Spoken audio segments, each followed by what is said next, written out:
Chiri uchakupa ya uguda yacho. Chi. Mtone. Jambaki. Kasa wena ndo tuzimu. Ili pati nayo. Deny. Ngo kerungeza kwanda I think.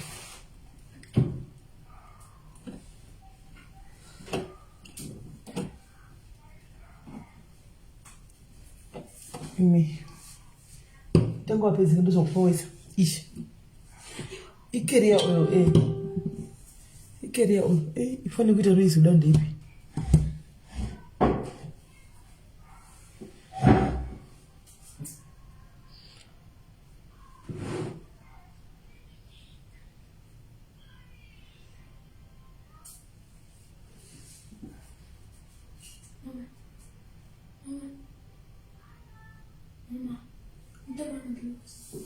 Aribu.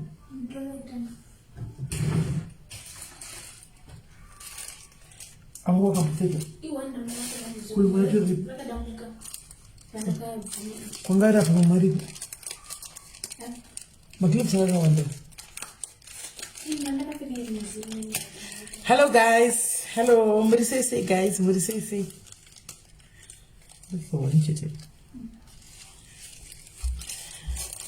Hello guys. What say guys? What say?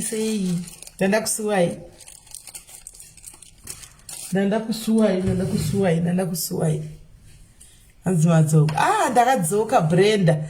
Ndatodzoka maposa ndavepo ini. Kuzimbabwe kugwadza. Vabe kwero gwadza.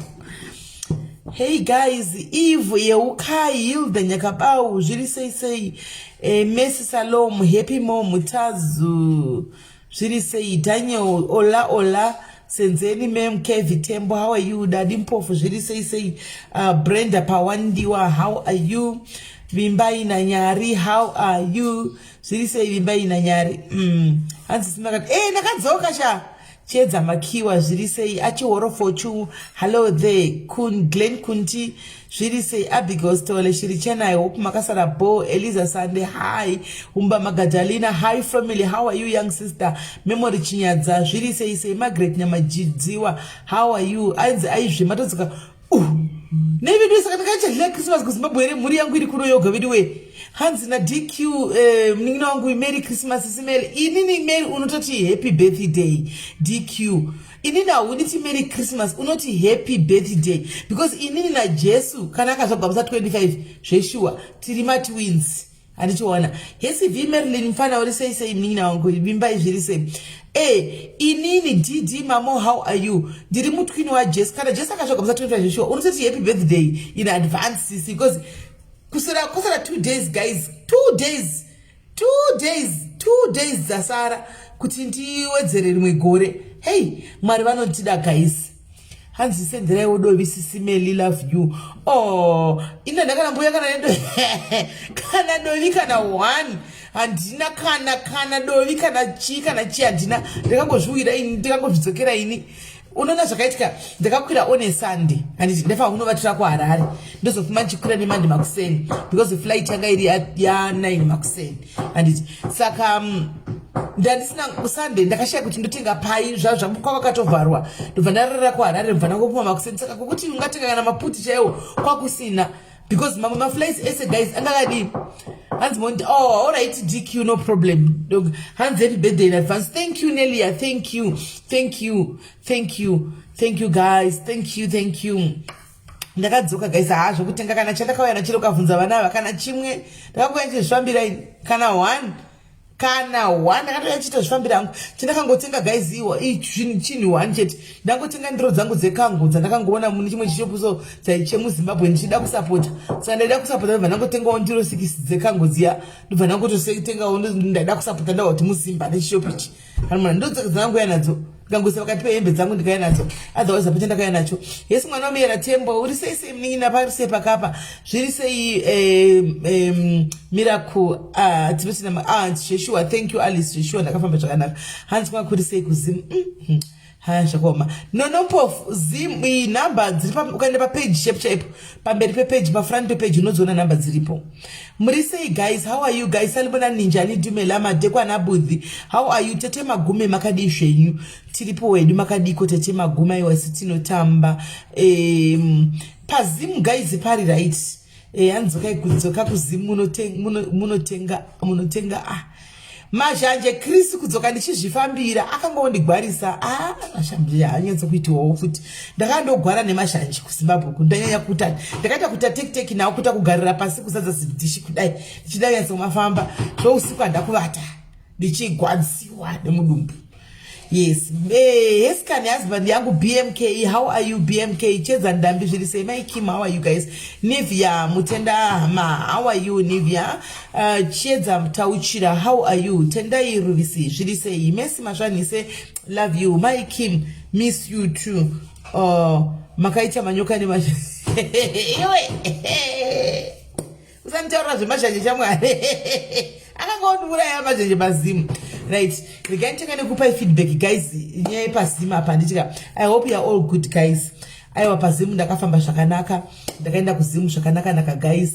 Ndikafamba bo. Oh, thank you Tete Magume, thank you. Ndikafamba bo zvakanaka naka zvataida kuita. Saka chirega ndikupai feedback pakuenda kwatakaita handiti. Ini ndakanga ndakatakura ma wheelchair edu isusu ma diaries anditika nezvimwe nema groceries edu ma diaries because ndakaona kuti nditi zvinhu izvi zvitumirwe ndizvitumire nebus indoenda kundege panonetsa zvinhu zvikanzi zvashayikwa bhodha musati tanga ri unpredictable guys tatisiri sure tiso tichikuitika kubhodha hanimona we were not sure though taipiwa guarantee nevanhu atofamba navo transport kuti don't worry mosvika bo but remember kana wakabata zvinhu zvinenge zviri mupossession mako zvisiri zvako zvine vanhu vakawanda mukati zvinonetsa kuti indoenda uko ndoita 2 hours dzangu ndasvika kuZimbabwe ndozoudzwa kunzi pakafamba mhepo pabhodha zvinoitika guys mhepo dzogona kusumuka kubhodha wozoudzwa kunzi mhepo dzakasumuka madha pabhodha zvinhu zvakabatwa nezimura kuti ndizodzoka ndichikudza kuti zvakabatwa nezimura guys munozvisivawo yaitozonetsaita nyaya saka ndakati the best way kana kuchinzi panoitika zvinoitika ndiendire foni yangu ndokobaya live bata kuti guys izvi ndo zvakutoitika pano.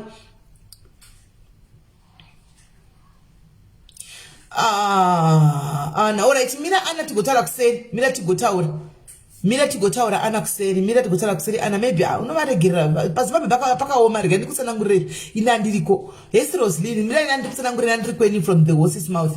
Anditi Roslyn shuru guys anotengesa mafuta anonzi Chera product anditika anotengesa mafuta anonzi Chera product mafuta kefuti bo ini chandinokurecommend rai guys nechitokudzai mukaona mukandibvunza product ndikanyarara muziva kuti ndinenge ndine question mark yangu kana kuti ukandibvunza nezvecompany kuona ndikati handizivi uzive kuti question mark handi vanoda Chera product ndakatombomatengesa mafuta ake panapa vanimona vanoda Chera product she's got a very good cream handika yamunokwanisa kutenga face cream nebody lotion yamunokwanisa kutenga saka inini pano pa page sofa pane vanhu 2 vanotengesa mafuta pane MLD angu inini mafuta neachira handika unogona kuenda kuna Chera unotenga mafuta unogona kuenda kuna MLD unotenga mafuta ake ndakatombomashandisa inini handika and they were good maitoti askina kweskin yakanaka ari mafuta ake they are good.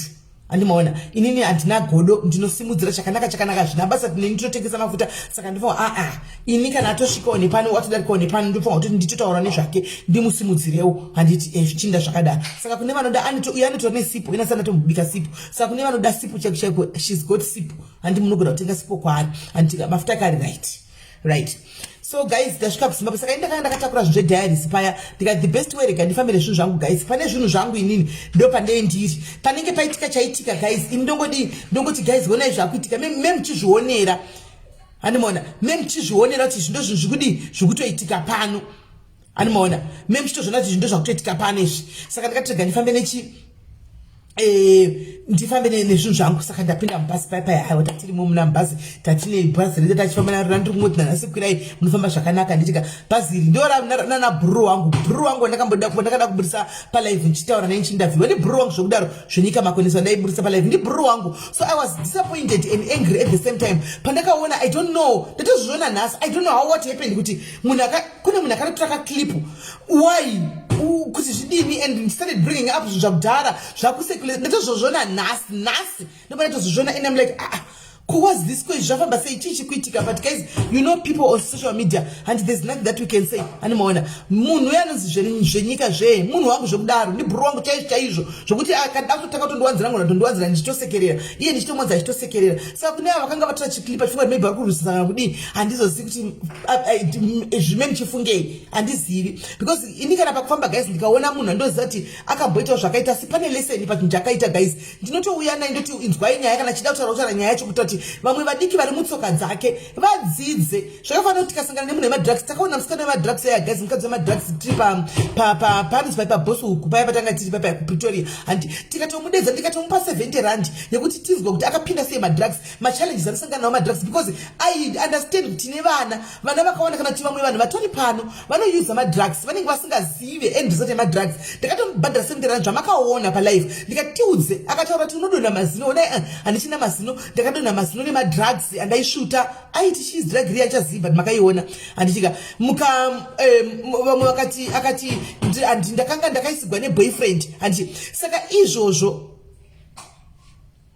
andimazviona, saka izvozvo andimazviona zvinoita kuti zvinoita kuti vamwe vanhu vadzidze vazive. Saka as much as we cannot control zvitika pasocial media, but we cannot stop handika kuti titaure nekuita zvinhu zvakanaka handi nekudzidzisana. Idzidziso hazvirevi kuti kana zvakadaro unenge uchiri kurarama mazviri. Ndogona kuve ndakapinda madrugs kudhara but ndakabuda madrugs handichi ende handigone kutaura pane vanhu, but ndasangana nemunhu anenge achida kundibvunza kuti kuti vadiki vadzidze kuti chakaipira drug chi kana chakaipira zvimwe zvinhu chi handichi unototaura kana uri free handimazviona. So mukadzi yakataura akakudzai zvakawanda pamusoro pemadrugs, kupinda wakaita madrugs ndakaiswa neboyfriend handiti tine vakaona ndana nemaboyfriend maforeigners panapa vanenge vasingatozivi handiti musikana yese kuti ukaita iti aidanana nemuforeigner akaisigwa drug asingazivi handi makamona palive handiti ndo matangiro akaita madrugs kusvika mumuone zvaave zviya kungofamba achingodaro apa ikumbira mari achiti ndoda kudzokera kumusha achiti kumusha vanoti ndakafa havazivi kubva une makore hasi atambodzokera kuzimbabwe wakungorarama upenyu hwamadrugs mazino ese adonha haadyi apa apereseka handi mazviona. Saka zvinenge zvisina kunaka mufunge kuti vanhu vemabloggers vanozotora zvimwe zvinhu vozvitora pati yavanenge vachida ivo kusuta zvanenge vachida. Mozati vanhu vanotora chinhu vochisuta zvavari kuda ivo kuti zvibude. Hanimona I was so surprised and shocked kuti kondo pazvasvika. I was so surprised. Apa most people now mangamba kutega ex-wife yake for the why I don't know. Guys, let's not do that. Tanchika mukadzi wake uya has got nothing to do with. Inini ndogona kutomanisana kana na show ya pa live. Anozviziva mukadzi wake knows it. Ndozvara pana pa live. Knows it. Inini na iye murume wake. Tinozivana zvakadzi zvekudaro. Anditi maona zvakaipa kuti muzotora zvinhu mozvitarisha zvinhu zvakaitika kudhara nyaya dzisina dzemafoni dzakare kare handimaona makudzidzisa back into reality right now simply because it's so wrong guys. Hazvina kunaka hazvo, but anyway hauna chaungataura if social media handiti kunochinzi ndo social media yacho, but it's wrong though handimaona it's wrong. So taenda kuZimbabwe paya tasvika kuZimbabwe kwedu zvakanaka nakaiwa inini zvangu zvakarongeka ndakafara. Saka mazuvawo zvamunoziva zuva eBentete zuva nation yaifungwa kuti iuyewo yakatakura chi ayo macheya handitika akanga ambonditi ndokupa winde ndakati ina handingatakuri wetukuenda tose iwo munhu nemunhu unobhadhira mukwende wake indobhadhira wangu mukwende iwo bhadhira wako mukwende unoda kuti ndibhadhire mukwende wako hazviiti munhu nomunhu nomukwende wake akati wadaiti ndichamboenda kugigira ngoro kuBotswana handiti ndakuinda kunigikiri ndakuinda kuBotswana kugigi rangu from gigi rangu ndozouya kusimu anditi ndikataura kuti pakanaka indatungamira ndaenda paya ndikati ndofanira kunoona nevanhu vachona paground. Tisati taenda kuZimbabwe guys tatine munin'ina wangu umwe anogara kuZimbabwe ratakakumbira nemafriends ake kuti vaningirire vakompaile list yevanhu anzi do you have to test COVID to cross back? Did you have to test COVID? Yes. Hauende kundege usina COVID test lins hazviiti. Ndakatoita Saturday makuseni COVID ndosaka ndakakwira Sunday makuseni kundoti 72 hours unotoita COVID test.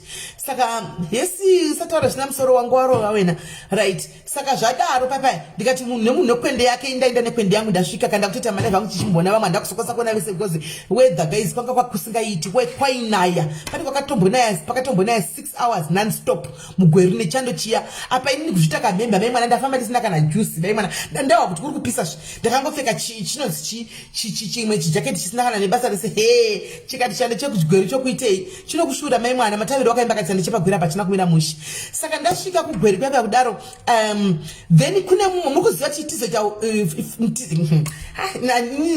guys mubatai mashoko angu mashuwa batai mashoko angu mabatisise musazotwiste mashoko ndibatei mashoko angu ndibatise mune problem yekuzotwista mashoko kana zvakubuda zvichienda kumwe kana ndisipo ndisina kuzviona zvoita kunge simeni vaikanda munhu papasebhasi kana kuti simeni vaitaura zvinhu zvakaipa musoro pemunhu ndisingataura zvakaipa ndoda kuti mubate mashoko angu ndichitaura ndibatisisei patakatanga kuita program yemauche pano tizotaura zvekuti kotadi kungomhanya nemauche ekupedza gori kwachona paya you still remember kuti tine one of the SA admins anditi Queen akati ndine machulchi andinawo akati chikunge 45 ati mukuremember tikamutenda pano palive panapa achiti andiri kudoneta kudiaries mukuremember before saka tomboti taronga zvekuti toenda kukadoma kweve kana kugweru kana tikupi mukuremember akati ndine mauchi andinawo 5 andakatengerwa nemurume wangu pabirthday saka I'm donating them to diaries hane mukuziva ndikati akati ndikaenda kuzvitaura pano tikatenda saka ini ndakuenda ndakachinipa mauche aya ndiinde nawo anditi akati aiwa ini ndikutevera handiti because ndofunga ida kupresenta chii mauches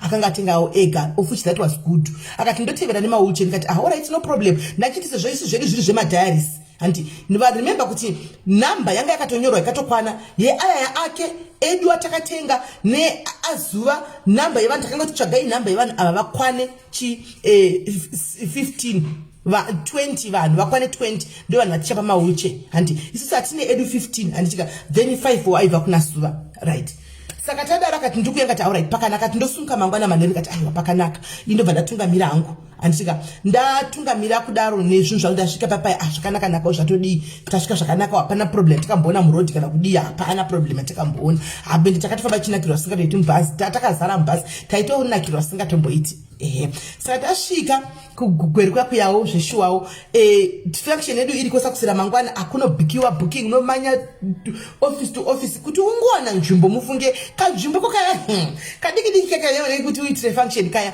unotomhanya mhanya mai mwana ukanzoenda kuenda kusvikira wazosvika pacheche ozobhadhira mari mai mukubhadhirisa zvinhu zvecharity mai mwana kuzimbabwe ndakaudza ndichazvitaura palife ndakuzvitaura next tikanzokana makatarisa kundibhadharisa zvinhu zvecharity naini zvinhu zvecharity kundibhadharisa kwai mari 5,000 RTGS kuzvinhu zvecharity zvinhu zvecharity hazvibhadhagwi vanhu kuzimbabwe ndatichikudze ndadzoka kusouth africa hamuchandirovi ndave kuno zvamuchandita hapana tiregai ndikudzei hamuchibhadharisi zvinhu zvenhingirikiri zvinhu zvecharity mazvinzwa zvinhu zvecharity ndezvekudzosera back to the community ndezvekupawo vasina hazvino kuti tinayo mari kuti tinazvo aiwa tinenge tangorangarirawo vamwe vanenge vari very much less unfortunate than isusu zvino mutosvika zvemotibhadharisa 5,000 yakatokosha 5,000 RTGS kuzimbabwe mufunge guys yakakosha zvisingatomboiti mufungenyu dhora pazimap rakakosha zvisingatomboiti mufunge panzi bhadhara kana usingada kusina kubhadhara hapana nzvimbo aya mai mwana ungagodini hapana ndakapesera nangobhadhara 5,000 ndakutondisungira play mai mwana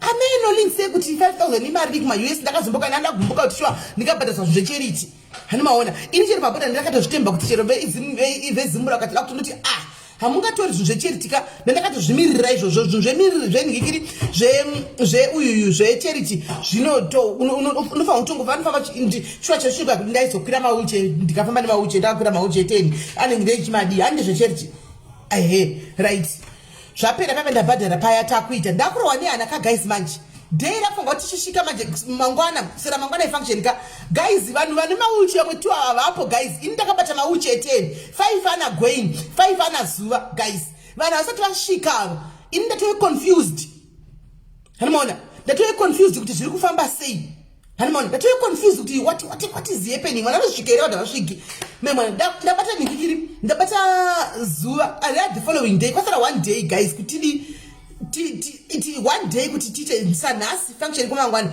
ndabata zuva neizuva zvausina kana uri pai nevasika musandidaro vanhu vese vakaudzwa vaya kuti muuye kupi pavenue mauchi avo vakanyogwa listi zvino ndorosvika ndichiti kudii veduwe muri pai zuva akabva kupindura same time zvikanzi aiwa ndapinda musa kubva kubotswana kugigira kati non okay handi asi ndiri kudii asi ndiri kutoti ndikwanisa kuti ndiuye but problem ainde kuti andisi ndofamba sei mauchi aya indoda ndau ndege ndikati conduct idzi fonera munhu uyu uise zvinhu makuche pabhasi ukurumidze uya zuva angane mapads andiziva munhu akangamba mapads asi mapads anga ari kuharare saka pakangonchi ufana bata sikana mapads asikana vaya anambonetsa vakabva ngotumira mapads ndibva ndamagamchiro okuzikuweruka saka in my position andakabata mapads mauche hapana but chinangwa chedu mochiziva kuti anga ari mauche kwete mapads hana yakurova kuti nei mwari kana vanhu vakasasvika saka ndodini hani maona ndoti chii konzi ifeki kai ndoti kudii apa moziva zvazvinoita mini guys moziva chero chokwadi uchizochiziva kuti uchizouya uchidza vanhu kuti aiwa vanhu vanenge vakutomhanya negospel ravanoda it has happened to me so many times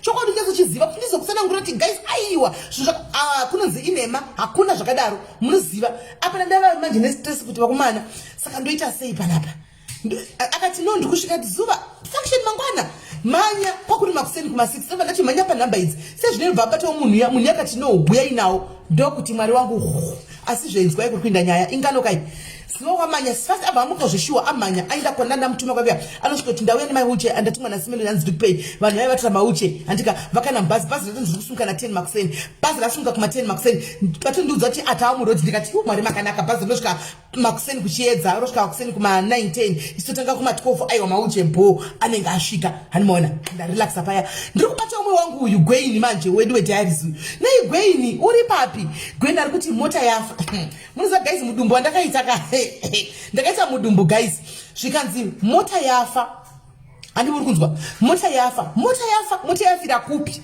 zvikanzi mota yafira hanzi iri kubhoila mota yanga ichibhoila saka yafira kuchivu ndikati pachivu apa matosvika kaini masvika wani kana maa kuchivu zvikanzi tasvika ndikati saka madii ndouya here ndokuda tsvaga munhu kunoko nemotikati tisvike papa tikanzi aiwa regai henyu tadi tafondera munhu ari kuharare kuti auye kati but munhu ari kuharare kure indandiri mugweru kapadhuze pachivu negweru chega ndiuye tionisana kuti tingafamba sei plus mauche ndimangwana ka zvinhu zvimwe zvikanzi don't worry tugadzirisa chi vari kusvika manje ndikati bo pachivu ndandazvita kuti less than 200 kilometers vanhu vata vasvika ndavata makuseni andi kuchiidza paya ndafonera vebhasebhasa vakati havachandudzi chokwadi vakuti tiri murodhi havachitauri kuti vanhu vavadi vari mubhodha kusaini uku kuma8 guys gaya kuti kuma8 ndikatoita kana 12 vanhu vari kubhodha tugweru i5 hours aimika satani kana chidangopinda anongopindira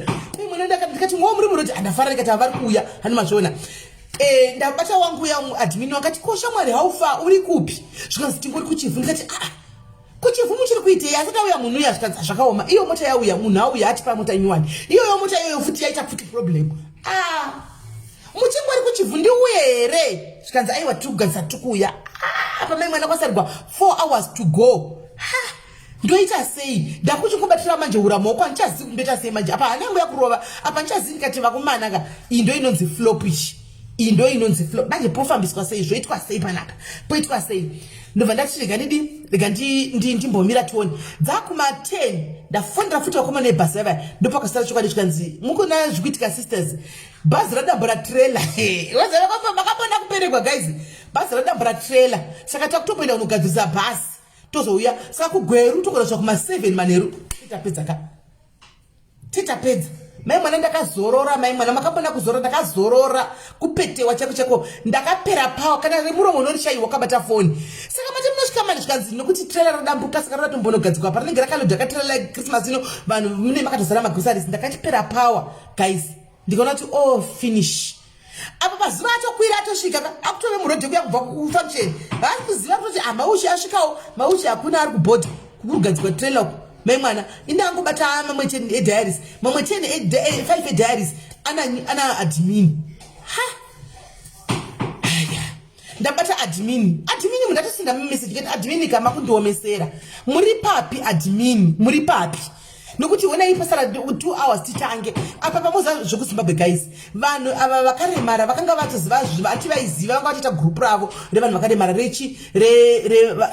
kubatsirwa kwevanhu vakaremara andika nevanhu vepadiaries ndo ranga rakaitwa headline yegroup ravo saka vave newhatsapp group ravo saka vari kuudzana moza zvokuZimbabwe guys 10 o'clock vanga vasvika pamuyambo paya 10 o'clock makuseni ndakatanga kufunga kunzi muri pita vepano muri kupita vepano 10 ndikati pati guys function tifango tangana 12 10 muri kudei ikoko 10 zvikanzi aiwa tatichigarire mudhuze hanimona tatichigarire mudhuze toona kuti tingatozosara 10 guys vanhu vatomira vatovepo you guys go and play then vanhu vatovepo paya vatomira naivid way ndafona futi nai masikana muri papi gwei muri papi zvikanzi tave palela panzi paya hapana papakatoipa zvina zvinomira mushi saka ndodini tumira munhu here anzi nakamuchacha maititi Meli ane dzungu. All right, bye bye.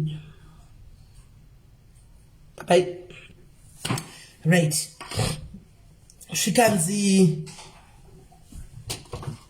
Shikanzi ndikati manje tita sei shikanzi apana yekutamba takutongodii takutongo ina chazima chida topusa paenda tomira ndakadaro handichazindoita sei animona ndikati admini manje ndoita seiko admini asi kusvika mai mwana function yakutotanga ndatosimuka ndaenda kufunction mai mwana ndakutoti manje pana panchazi lucky enough ndakashuka mfutwe nokuti pane madiaries anoda kutenda guys ndikumbura kuti mundibasira kutenda madiaries apa ndakawana mudiaries woku UK avepo animona atovepo ndakawana mudiaries wekuchegutu atosvika ndikawana mudiaries wekukwekwe atosvika ndikawana mudiaries wekubulawayo atosvika munhu aifamba netransport nesu murume mudiaries wekukwekwe asi akati I'll avail myself kusvikira jai racho rese riro kuti ndinge ndinemi saka ndakaona timu rediaries ratovepo ndasingambofungiri kuti they will come through the show vese vakabata jongwe muromo ndakaona vave panzvimbo animaona vavepo ndikati aiwa zvakadi zvakanaka chaizvo tamira paya tave madiaries guys ndo nyaya iri pano guys pane disaster iripo pano kwai bhazi rimwe uko kubhodha uko animaona kubhodha uko kune nikikiri kutrailer yakadambuka saka hakuna ukuku kune uyu handisi kumubata guys foni yake zvino haichatopindi handisoti yahopera bhatiri here kana zvazofamba sei mai mwana ndafonera maadmini manje stress yave guys ndikati maadmini ndobatsirei ndoita sei kwai bhazi radambuka uko zuva uya akazosvika taapakati akazosvika ke tapata toi pakati achitofunga mauche aripo akwana mauche pasina animaona but aikwanisa kudi kuzoziva kuti mauche akafamba sei ndapusa mai mwana madhimini ati shandai nezviripo simeli motsanangurira vanhu paya pane pandakatombokata live nchiti katai live tinzo kuti vanhu havari kupi handiti maona ndikatokatai live pepa nchiti kune munhu akabata foni katai live timbofona tinzo because foni ndo yanga ine line rekuzimbabwe tinzo kuti vanhu havari kufamba kupi izvo vachiri kubhodha uko mai mwana zvikanzishandai nezviripo simeli but ndandaomerwa manje pakuti right uchapa ani mauche wosiya ani ndopanga pandanda ane stress wandinopa mauche nekuzoudza kuti iwe hapana ndiani ava vanhu vese zvakarongwa handika vanhu vese vakadii vakauya handimoona saka ndopa ani apa ndopa pakundiomera manje wandopa ndichisiya ndiani ndopanda kusvika panguva yakwama manje plus vana ava vanoti chii vanochaudza kuti mamauche haana kusvika vanoti kudii vanozvizvigamutira zvekutora vanoti kunyepa takanyeperwa taitonyeperwa hapana yanga ichingoenda kungoita show off isipo inenge yakutonzi show offuka handimoona ndopapa kundiremera guys right ndikati rega iti fanotanga zvimwe maiona tatanga pai tikudi apa ndaita hangu paya but mwoyo wangu waingofunga kuti mwari ndemukangota imwe miracle yekuti at least umwe wanasvike at least 5 vanotsanangurika mai mwana kwete kuti 10 vanotsanangurikwa chinzi ndishivati kudii ndopani nchinyimani muri kuona ndopanga pakundinesa ipapo handi mashona time yatokwana mbayatotanga zuva zosvika time ikati iwe uya pano shamwari ndonyaya iripo mauche yako shamwari kwaya kubhodha ndokwaruko zvikanzi ko rimwe ndikati shamwari imwe rakutotaura munhu foni haichapindi angaguma achitari palala panzi foni handichazi kuti ndoita sei handimona ndopandai kudzai vasikana paya kuti mauche regai ndinde nawo nditi munoya nemauche mega onai zvinhu zvakuitika manje pano ari pafofrandi ndini manje nyaya yese inodla ini inosarira ini imozviziva guys ini ndowanzosarigwa nenyaya inosarira ini nyaya handimona ndikati imi mose imi misara nyari zobudi even pane ndisingakwani sera mundoringira zonzi ndisimeli wakazodai rera kufrande imi matoyo kumasure kwangu ini ndatoyo kumberi but ndinde ndisina pandakanganisa handimona ndo zvakutopamika andakaita stress ndikati vakomana ndizopamika futi ndotoinzo futi pandisingakwani anyway ndamira ndakadaro paya vazo time tatanga program taita ndikati zvino ndodini chiedza ungavakwanisa ena chiedza kuna vanhu vanobari bita kunzoka ungavakwanisi ingosiya zvakadaro chete ingotarisa usiye zvakadaro ndadii paya ndati alright no problem tatanga taita paya guys function yedu hapana pakuchipa mauche paya mai mwana hapana chasvika animaona hapana chasvika mai mwana mauche haana kusvika ndodini paya ndopani apa mai mwana utarise vanhu vese vakaremara varipo anditi vanhu vese vakaremara varipo vamwe vakatogara mai mwana kuti magaro ari muuche handiti panotangira chitsitsino panotangira mabvi apa ndo panenge pakaperera gumbo racho panotangira mabvi zvoroti munhu ana makumbo panongorine ichi ndo vakawanda vakanga varipo vakagara muchiuche unoti unonyimani uchipani.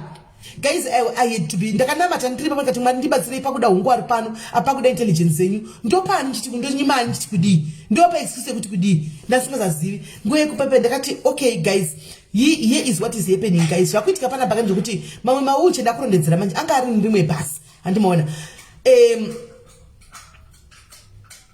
anga ari rimwe basi saka bhazi regai tifoni tizo dziri kupi mai mwana ndakavhara live yanga iripo panapa ndobva ndaisa foni pachimicrophone paya pachimicrophone chiya ndobva ndafona handika ndobva manager webhazi adaira bhazi ndikati maakupi tikanzi taapabhubhi handimaona my sister iko zvinoti tichasvika zvichaiti at least vari kuzvinzwira handimaona vari kuzvinzwira taapabhubhi asi tosvika kwedu webhidi zvatoyo kuma4-5 takurumidza kuti tazosumuka early vanhu vazvinzwira at least ndakungohopa kuti vanzwa vangazoti ndanyepa vazvinzwira uyu munhu achitaura apa ndangofona vese vakateerera ndikatokatisa zvataita kuti tinzwe vanzwa kuti zvimanheru ndikati guys saka zvoita pana paka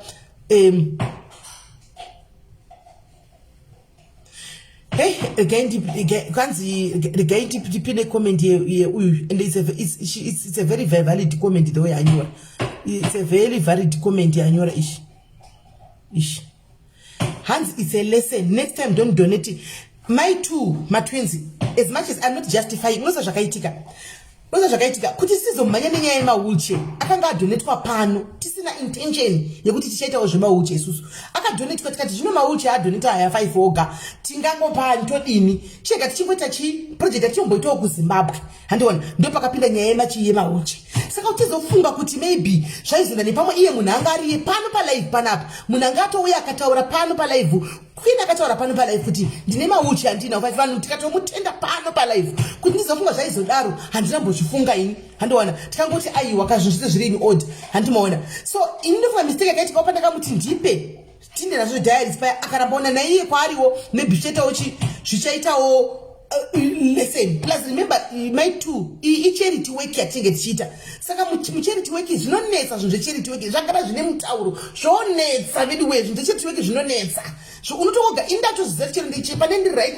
chero ndikatukwa ndikoko handichina kana pressure nazvo zvinonetsa kazhinji kacho ndingotori right asi nenyaya kuti kune kwakaisika kumasure uku kuvanhu vari kutevera uku vaiporonga metsi dzavo ka zvosarira iwo usina chaunotoziva but it's fine handimaona unoshaya kuti wodii kutodzidzawo kwati kutoita ndashaya kuti hameno kuti ungazviitawo sei handizivi oga tikudzidza we are learning anyway but it's a very valid point ndaudi yakutaura inotengesa musoro charity work ndo chokwadi chiripo hanzi we rely on yes we rely on people zvesure we do rely on people saka kana munhu ambouya pavanhu akati ndadonata tingazofungira here kuti pane zvingazoitika plus remember she's one of us andori admin weSA Diaries saka tikangoti aiwa pane zvaitika munozoti till today guys asati ave pamauche acho till today asati ave pamauche handizivi kuti zviri kufamba sei indakazoti ndakwira ndichidzoka kunoko saka ndakazongotsanangurira vanhu vanzwa kauya achitaura pafoni vakati alright no problem saka zvondoita guys naichikumbira kuti ndipe ava vakanyanya kukuvara ndipe ivavo vakanyanya kukuvara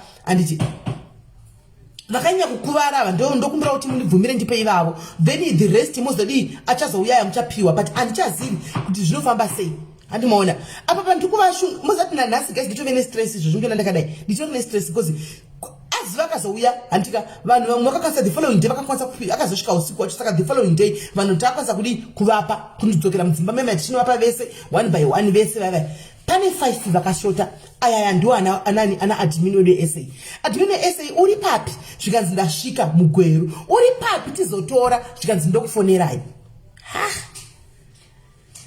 ndaperegwa tikatoora iti gate imire time kuti ndichiinda inini mabhazi ekudzokera kuenda kwaranobhukiwa guys anobhukiwa indatofanira kunorora kuharare because ndinofanira kuzosumuka na9 makuseni saka hapana magic yandazoita kubva kugweru makuseni kuti ndibate 9 plus check in muzati 2 hours before saka hapana pandazoita kuti nditi magic ndisvike na7 papasina ndinofanira kuti ndovatira kuharare saka ndati ndikamunyora meseji ndindakuenda handiwana saka chinipa inhamba yemunhu anenge sara chidi ndichitaura naye ndobva namba namba yeningi ngati namba yeningi nangu sara uchidi memory vedu eka ndikumbura musandivigiro zvimwe zvimacomments zvisina basa please musandigire zvima comments inini I've got inini hangu ndakudzai guys ukangoya uri ghost rino yakuzotuka vanhu pane I'll just block you zvokuti ndakaipa ndagara ndakatongoipa muchena ndakadaiso kuvanhu kuvazhinji ndagara ndiri ndakatoipa handingambofadzi munhu wese ndikazvigona handingambofi ndakazvifadza vanhu ndikavagona saka whether ndisina kuvabloka they still talk bad about me whether ndakavabloka they still talk bad about me handingakwanisi nditenge love I cannot buy love from people that I don't know memory I can't there is nothing good that you can do on social media appreciate nemunhu wese azvigoni appreciate certain people when they can't appreciate you saka inini maghost accounts I'll block dia zvokuti andisablock maghost accounts no aripo maghost ari kungoyapi asiri kutuka andina wanda block but ukauya uchinditukawo pano nokuti ina ndimboende papedyo vanhu chinotuka ukauya uchinditukawo pano andika ndinongokubloka zvapera munonyatso kunondivenga ndinoita munhu akaipa ikoko memory zvinenge zvakatonaka handiwani because ndagara ndakatongokuipirai kudhara chero ndisina chandaita ndinenge muchingomhanya nekuti meli chero ndisina chandaita chero muchiziva chokwadi kuti avasimela vakwani munongori munhu akatoipa saka chirega ndichingotoipa saizvozvo zvitori bho zvakadaro ingotori bholato yakadaro zvingatonditevesa musoro right saka inini block ghost ndichotobloka sori yenyu right tichasara nevanhu 50 pano asi tiri kuita zvinhu zvedu zviri genuine kwamunotauraiwa zvichiita zisiku ndiramberi nekudya asi tichasara nevanhu 50 anenge chidi chifamba nawo nezvakanaka noziva kuti aiwa iri ndo timu cheche riri madiaries zve zvakawanda vana ini ghost zvangu I block sorry yenyu right saka zvadaro guys paya ndati alright saka inda kukwira ndakuenda chiona chinamba idzi ubate munhu vanhu vakamirira apa honai vanhu kuti vabe guys kana wapromisa vanhu kuti zvinhu remember kuti avana vana mauche varomwe vacha kusumudzwa vamwe vachiva kuita zvokugwesha nemakumbo vakamirira mauche vanouya everyday guys everyday kusena unaino kuloko mai mwana vanga vatosvika mai mwana undosvika kutovati kudii mai mwana ndibate nhingikiri ari kuZimbabwe she's in Zimbabwe I think mota yake I think ndiyakamushungurudza or something I don't know for now saka ndakazisiya namba ngati nemi nokumataurira name probably anogona kuzopa iwewe kana toenda kunotora iwewe andika ukanoona watora iwewe then unodi unopa vaya vasara vaya 5 vaya saka munongoitaura naye anzi ndakapaka gumaiti ndataura naye akati ndichakufonera ndave mutaundi ndandakubvunza kuti uri papi ndiye kuzotora akati aiwa ndichakufonera ndirapinda mutaundi saka hanzi ndobva zvangoguma zvikadaro saka paitira zonse draft message manheru achiti ko zvamangozoti zi muri papi hanimaona kwanza haina kuzongopindurwa yakazofa yakaloda kusvikirona nhasi saka it's obvious admin wedu yasi munhu wekuti munhu wekugweru munhu wekuharare it's obvious akadzira kakaenda kuharare probably maybe akaenda nawo kuharare handitika ndo zvakaitika saka ndo patakagumira ipapo guys ndo patakagumira ipapo mufunge anomaona saka munhu anogara kuharare saka obviously by now akaenda kuharare sasa asi mauche hana kuzodii hana kukwanisa kusiyiwa mugweru reason asandaziva handimaona asandazati reason nemhaka yei pamwe pane very big reason yakaitika so vaya vanhu vakaremara vaya vari kunzi vari kungomuka makuseni vachingoti auya here mauche nanhasi mufunge auya here mauche auya everyday nanhasi mufunge nhasi kuseni chaiko chaiko vanga vachitenzi vanga variko vachiti mauche saka handichazivi guys kuti ndoti kudii munino wakati imi chiregai kuramba muchiuya pano kana mauche auya ini sezvo manhamba indini ndakambokunyora itine WhatsApp group ndichangotaura mugroup kuti chii mauche aya auya chiregai nokuti ukaramba muchiuya uyu munhu haasi kudii haasi kukwanisa kuti adi abatika sofa saka ndo patakangogumira ipapo hanimaona ndo zvatakangokwanisa kuitawo asi aiwa magroceries isusu sediaries seglobal diaries we managed to cover for munhu wese whether mauchi akanga abva kunani taitsingaiti kuti zvabva kunaningi taingoitira kuti vanhu taida kuti chipe vakwanisa kuwana saka vese vari 20 pamagroceries they were covered vese vari 20 vakadaro vakaenda nemagroceries avo 5 ndo vakachita mauche chete magroceries avo aincluda hupfu 10 kg aincluda mafuta aincluda umwe neumwe 5 kg yerice aincluda flour umwe neumwe 2.5 yerice yeflour aincluda 5 kg yemacaroni aincluda sipo dzekugezesa umwe neumwe anga ane 4 sipo dzekugezesa paincluda ma2 kg 2 sf mumwe munhu nemunhu oga paincluda mukaka mumwe nemumwe mukaka wake 1 kg yemukaka paincluda magaba efish umwe neumwe 2 magaba efish umwe neumwe 2 magaba ebeans umwe neumwe 2 magaba ebeef hanimona paincluda umwe neumwe zipacket rake remazimba andika iri chipacket chake ichi chinenge chine 15-20 amene mukati umwe neumwe chake andika poincluda masweets andika umwe neumwe ndofunga akawana about 20 ma stock sweets up 2020 ma stock sweets pane mchandakangana okay umwe nomwe angakawana lotion yake kuzora BET Vaseline lotion chizvo zvakasiyana vamwe takatenga isu se diaries inini se diaries zvakare ndakatenga mapads wo ndisati ndaziva kuti uzivane mapads hangana wachidonate saka ndakanga ndine mapads vasikana vakanga varipo vese vanga vatogara vawana mapads ndisaka mchana vanga vasingapiwi paipiwa zuva ndakagara tovapa umwe nomwe 3 packs dzemapads 3 packs dzemapads anenge ane 15 mukati package chimwe chinenge chine 15 mukati so then munhu wese angane masupu ake masupu munhu wese anganawo makabeji takasengera Zimbabwe munhu umwe angane cabbage rake andichika chimwe chipi pane chandasiya chimwe chiripo palist chimwe chiripo palist chandasiya sugar umwe umwe angane 4 kg dzake dzesugar umwe umwe angane packet rake remasamba rine 100 mukati rema tea bags rine 100 mukati umwe umwe angane chifuti I think ndizvozvo ndo zvinhu zvakadi zvakawanda so you can go and confirm from the diaries oku UK she will confirm kana vese vakanga varipo they will tell you zvinhu zvese ndakatotata zvotowaridza pasi so that munhu wese anyatso kuona andika kuti zvakafamba sei anditi maona right saka kusvika zvakaitawo zvishwa zvikafambawo zvakanaka ende tichinda unyosa mapepa takaenda kupolisi tikanzi kupolisi andizi kuti kuzimu mauche imari but kuzimu anodhura mauche saka tazintoenda kupolisi tinonyoresa tichinonzi indai munhu munopuwa security paya tasvika kupolisi mai mwana unonyoreswa zeaffidavit rekunzanzi nyora kuti nini handisi kuda handisi kuita zvepolitics ende handisi kupa vanhu kuti ndikambene kuita kuda meya here kana kuti kuita chikansela meno saka ndakanga ndikanzi hatisi kuda vanhu remember guys papepa yapanga pakanzi pafomu redu takanga tanzi izvo takatonyoreswa kunzi hapasi kudiwa vanhu vepolitics the likes of ana mayor the likes of ana kansela vaya takazongokumbira kuti vataura last minute tatisina choice because vakauya zvenharo vakati ndandiregi kuuya ndini muridzi wequad 6 inoi saka ndinotouya vakauya zvenharo asi tatofitisa mafomu ekunzi hakusi kudiwa anybody ari connected to any political party animaona saka ndikangonyorawo kudaro antimazviona saka ndo mafambiro atakaita iwayo zvinhu zvedu zvakafamba zvakanaka pa5 vakasara handizive kuti pachafambiswa sei handitozivi truly speaking okay honestly I don't know handizivi I just hope kuti vachaunderstanda kuti ndo I don't know handitozivi guys kuti ngarimedza kuti kudii I don't know kuti vanhu vacho ndingavachichira it now for now ndakarandana out of options because I saw the situations dzavari I think you managed to see two guys makaona mai vemwana mucheche musikana mudiki uyaya mukamukomana kakane 8 years kainza kamukianza ni try more or something ainza asitambo muka amuki agari aiti say I'm happy to announce to you guys to say kuti patakaita live yemwana uya pane one akaita come through taona tatina mauche evana tatisina kutenga mauche ewana akati ndikutenga Joy wandakamenshina uya Joy akabva aisa mari same time saka zvandakaita ini ndakati ndichingokuruka kuJobek nesuro ndobva ndatora mari yake ndobva ndatenga uche because inini zvaizonditora mari yakawanda kutanga ndauya kuno kunozodzokera futi back kuJobek because chinhambo saka ndakabva ndangoti same time takabva tato order online ndobva vandichi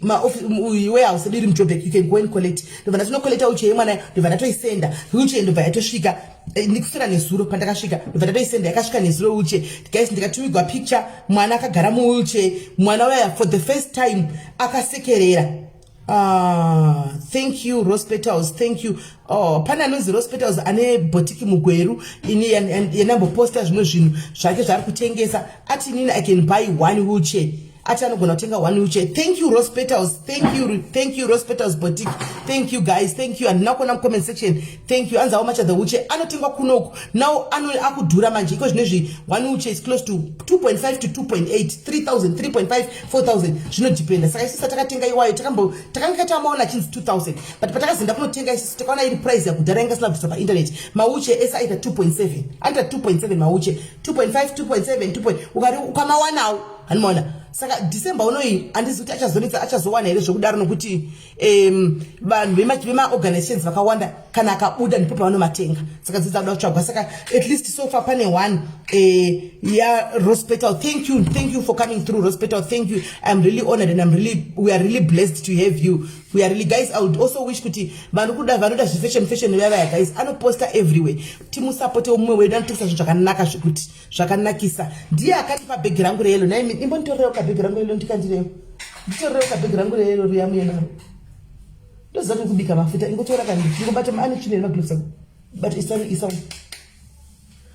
ngati utaridze big ngati mungomsapota vanoda even kudiaspora vanotumira vanosenda kudiaspora kwamuri kokoko the send mukatenga hembe kuzimbabwe kokoko kuzimbabwe kune zvakanaka guys kune zvinhu zvakanaka munongototenga vanoposta zvinosvika andimaona so at least pane one saka tongoti 4 vari kushota saka vanoda kutadzai mwana uya yakagara pauche for the first time wolte takatotumigwa ningikiri nezuro kuchinzi asvika uche yasvika saka vakatotora picture arimo muche saka mwana uya yamudikidiki wamakona we8 year ainzi ana mai vake vaya vandaiti hona even pavanogara kuti mu1 room vanogara mamia ave pauche akasvika ushu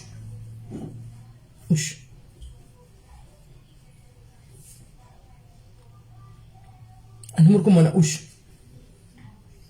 akatosekererawo vedu for the first time ushu mwana muri kuona zvinonakidzawo makaisa smile yemwana ushu guys Joy thank you very much Joy basa rako iri for the first time mwana uya pandakasvika guys anga asingasekereri anga asingadi ndichati yes nana ndichamurezva mwana uya anga asingasekereri anga neka sadness kaive nako but for the first time guys hona ismail ish for the first time hona ismail moti mwari anodya kuropafadza uchidai uchiona mwari vachiona zvakadai so pane vanhu vakadai mwari vanotadza kuropafadza pakadai mwari havatadzi kuropafadza chero chinhu zvaita sei havatadzi kuropafadza chero chinhu vakaomera sei mwari apa havatadzi kuropafadza for the first time mwana ave kugara muwheelchair imomo ende zvakare pane ndakapinda nhamba dzavo still remember ndakapinda nhamba dzavo anditi pane mudhayaris ari kunzi akafona akavasendera $80 ivo mai vaiva ndio vakazondifonera vachindiudza vachinse vakasendera message vachiti mufunge kune mumwe munhu asina baitika zvakadai papenyu hwangu kune munhu umwe wenyu wandifonera panhamba dzandakapinda panapa nchiti nhamba dzamailevi akaisa vatumira $80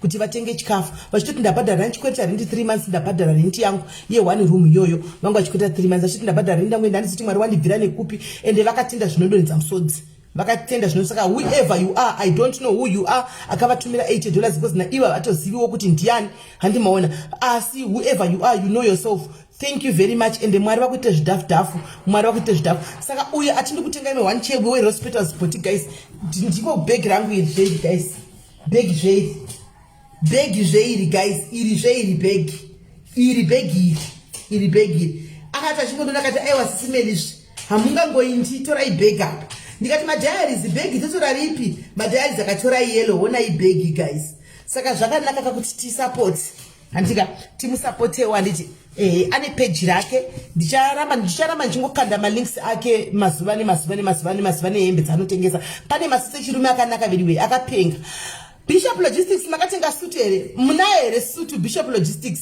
mune suit here pane masunja chayo akanaka kubotiki ikoko echirume kune masunja andika chairperson mukoma godi mune suit here mukoma Gordon mune suit here mukoma because pa next year pamuchaenda kuma high tea eku UK panoda sunja vakuru ndiye muna she is the plug ane masusu vakuru imomo ane masusimu hands how much Lindsay thank you for support uda kusupport aka andizivi angu timari but iye I think anogona kudza in comment section imomo saka kana uri mu comment section hands do Beulah thank you aiwa hospitals I hope you are watching can you please go pan every comment iri kubvunza can you please go and show yourself write something on the comments so that vazive kuti ndiwe and anisa comment pane vari kunyora toda mabhegi toda chi enesa comment ipapo handiona enesa comment ipapo so that chi vazive kuti ndiwe kutengesa liyaruza andinyatsikuziva but she will come through muma comments okusira ma comments kuti muzive kuti ndiani anitorate kana uchida black kana uchida red kana uchida chi makala ese mune zvinhu zvakanaka guys truly speaking it's just that kuti ndakavabona 2 minutes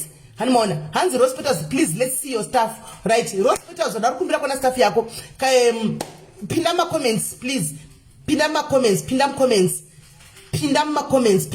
Cynthia Rodo beg thank you Beulah ndibate ku WhatsApp alright ndibate ku WhatsApp thank you Lindsay thank you suit zechirume ezechikadzi dzematrouse dziripo nedzechikadzi dzematrouse dziripo nedzevarume dziripo animaona right saka ndo zviripo ndobva ndazongokwirawo ndobva ndadzoka kusvikanaka saka ndochi hanzi hospitals come to inbox kuna Lindsay munhu wedu zvekudaro murungu wedu usho zvako zvatoita patonaka ipapapa Beulah asendaziva kuti bhegi mari ndinganyeba ndikakudzai price handizivi guys. Asachakudza iye. Bhegi achakudza ina handisi kuziva. Ane page ndofamba kuzinda kupage ka muchanoona chi zvakawanda. Kana uri mu comment section ndisiro link ye page. Ma admin apine link ye page rako. Isa link re page mu comment section umo. Isa link re page mu comment section so that ma admin apine page rako. Isa link ye page. Isa link ye page. Ma admin apine page rako. Isa link ye page. Anti diaspora guys ndokumbura kuti apa mumbozvisirawo malove nemalikes zvikuru seika veko Africa ndokumbura mumboisirawo global malove nemalikes vedu vechikumbiro ichi ngativapewo malove nemalikes to show appreciation vedu vana vanomira memori handisi kuziva but achapinda mucomment section imomo achapinda vakamira guys atina foundation we don't have company anoti jega like zvekuti charity foundation company zvakadii zvazvo anomona hatina tinongori nezororo isu zororo yedu hani yatongori nayo andimazviona asi madiaries global they are able nema £5 iwayo nema £10 iwayo they go a long way. Hanimona ma £10 iwayo nema £5 iwayo akaisa smells yomwe vanhu vangasina hope ku Zimbabwe akamusurudza hope yomwe vanhu vangapera hope ku Zimbabwe kuna umwe atofunga kuti chafamba chigwesha zvachose nemakumbo nekusingaperi handimaona vakamusurudzwa kune muZimbabwe ni one mukadzi wandaona handika ndamuona nchidarika ndibva uko kumufamu kwangu kumuriwoko handimaona achifamba asi muZimbabwe achifamba neizvizvi ndizvo zvekudai pasi mazviziva nti muvaziva naye vanofamba achidai so vakaisa maplastic muoko kuti vasabaiwe achitofamba mukadzi achifamba neizvizvi ndamuona mukadzi ndikangowatsisi but kuti ndimbire ntaure naye ndakundikana but ndamuona paprazi pabuda mukadzi yeye handimaona ndatobvunza unonati naye zvikanzi mukadzi womwe murume akauya kubva Zimbabwe anotofamba nemakumbo nemaoko kudaiso kufamba nemaoko kudaiso mufunge saka ndichangozoti one day ndichambomushanyira hangu ndinomuona ndichangomushanyira ndimbonomutsvaka mukadzi yeye ndinozvinda tongotaura ona achidzoa nyaya dzake timbona kuti haufa hanimani asi ndikaiwana uchi ringe akachipa inini personal I'll buy for that lady ndamuona achifamba nemaoko anga achifamba nemaoko kudaiso ndamuona achifamba nemaoko I'll personally buy for her hanimani kana kukumbira father diaries vanomutengera anga achifamba nemaoko kudaiso mukadzi yeye haana makumbo achiita zvekugwesha kudaiso asi muZimbabwe ndamuona akachitaura shoni ndamuona saka ndichamushanyira ndinomuona mukadzi yeni mbona kuti aufa zvakamira sei saka guys ndo zviripo saka ndoda kutenda nembo zvakadzikadzika zvemwoyo wangu ndoda kutenda zvepasi pemwoyo chaipo makatigonera makaita henyu mufunge kutanga gore ndinoti 2022 ka 2022 wese akamira nediaries 2021 akameka sure 2021 pane chakabvisa ichocho chimari chishoma chakabvisa chikabatsira ndoda kukudzai guys 2022 ka ndoda kuti muye muchitestify pane zvikuru zvichaitika 2022 kwamuri kune ropafadzira there's a gate that you guys unlocked that you guys opened but you don't know you thought it maybe tikungobatsira kuti kudai so you unlocked a certain door hanimona and the 2022 guys ndori kuda ava vakateerera vari kunzwa handika vachave honest ka vachadzoka pano kuti inini hangu ndiri mumwe munhu kakuti painzi paka ndaibvisa ma £10 angu ma £5 angu zvandaitigwa naMwari pandaifunga kuti hazvichaiti apa ndo pandasvitswa andifunga kuti all this hard work will go unnoticed newe anenge achifunga kuti vana meni vanozida kuonerwa aiwa akusi kuonera handichombodi kuonerwa zara rangu rinondicheda kuonerwa asikana kana but I know the secret that is there in helping other people the secret that is there in helping other people I know there's a hidden secret isingasikani nevakawanda handiti saka unomira wotarisa handitika time ichakwane kuti kune vaiti show off kuonerwa kudi those things kono ndo zvinoita Mwari andimaona ndo zvinoita Mwari hanzi blessed is the hand that gives than the hand that receives handiti unlock chinhu chidiki just by giving somebody chinhu chidiki pano ngozara moyo kachiti ende maite kungodaro chitika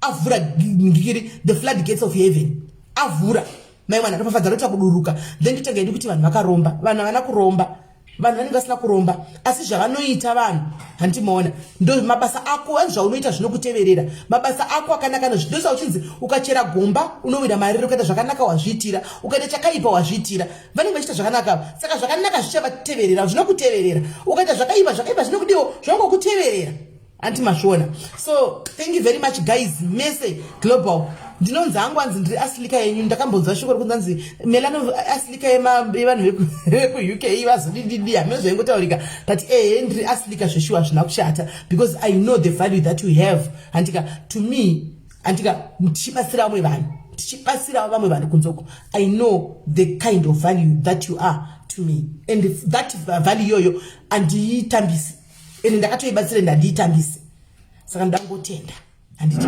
saka ndo patasvika pafeedback ndakupai guys hanzi zvinhu kuzimbabwe zvinodhura sikana zvinhu zvimbabwe zvinodhura kwete zvekutamba kuzimbabwe zvinodhura kana kuona kuti kuzimbabwe hauna mari indachidwa wakabata mari maiwana ndo paunonyatsoona kuti kuzimbabwe kuno survival of the fittest aiwa ndinokupai sando vanhu vanogara kuzimbabwe vanhu vanogara kuzimbabwe ndinokupai sando dzenyu makashinga makaoma zimbabwe haigagwi the faint hearted guys makashinga makaoma asi zvakadaro muri kudhonza muriko aiwa mwari vakuitirai zvakanaka makaoma zveshuwa right regai tipinde zvedu muchirongwa chedu chekufadzana tiri pano nhasi handiti tichitaura zvedu kudai so asi nanyatsa kuzorora zvekudaro tichazozorora hangu time right guys takuda tipinde munyaya yedu yekuti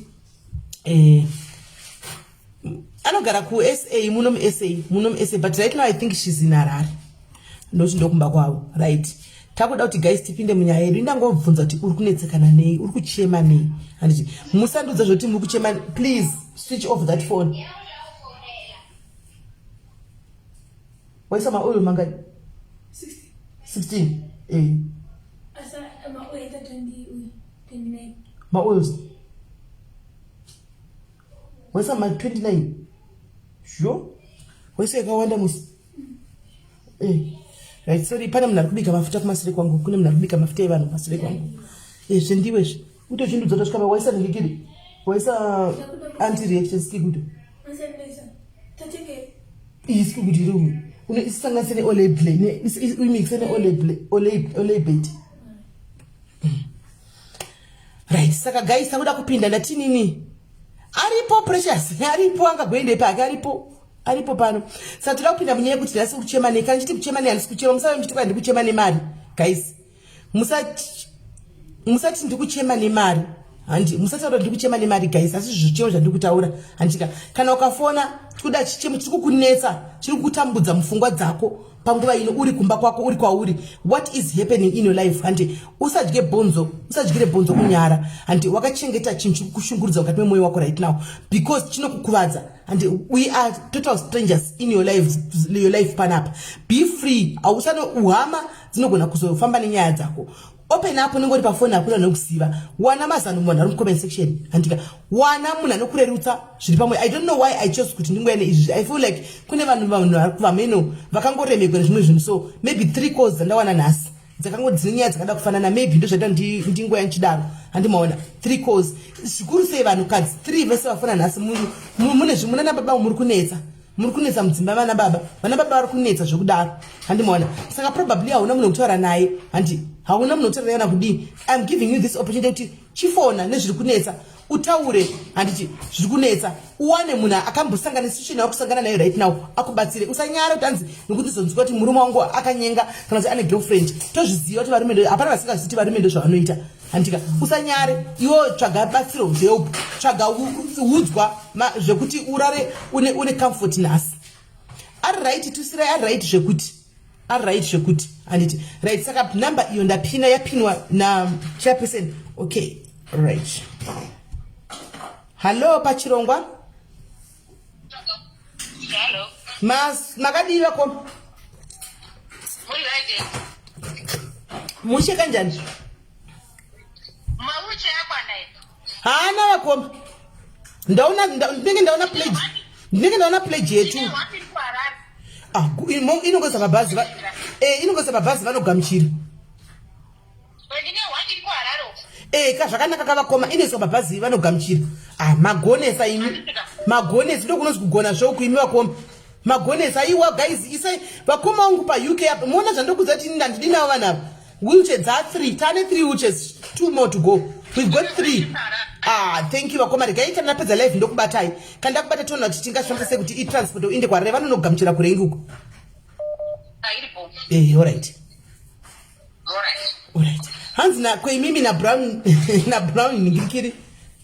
Hanzi na brown deshi kweimimi sisi muri kunetsekana ne. Brand ndichikuidzana nokuti mauje anga sina kwana sina kuti achinyevenuka moyo manje. Ndakuti achinyevenuka moyo nokuti at least taane 2 more to go. Andiona. Ndakuita nyini ndandakasungika ndandakabatikana shuwa Brand rito akandibvunzawo ndandakabatikana. Alimona ndandakabatikana right. Regai tifonere uyu anga chifona uyu. Moyo mudayari zakachifona tinzo kuti chiri kunetsa. Right.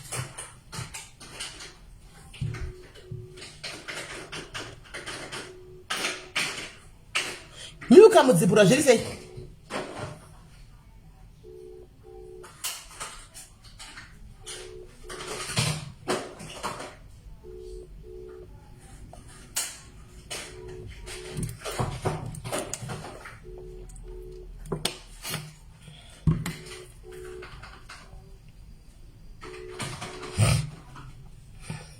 Anzi pane noise mafuta nezveshuwa noise kuita noise.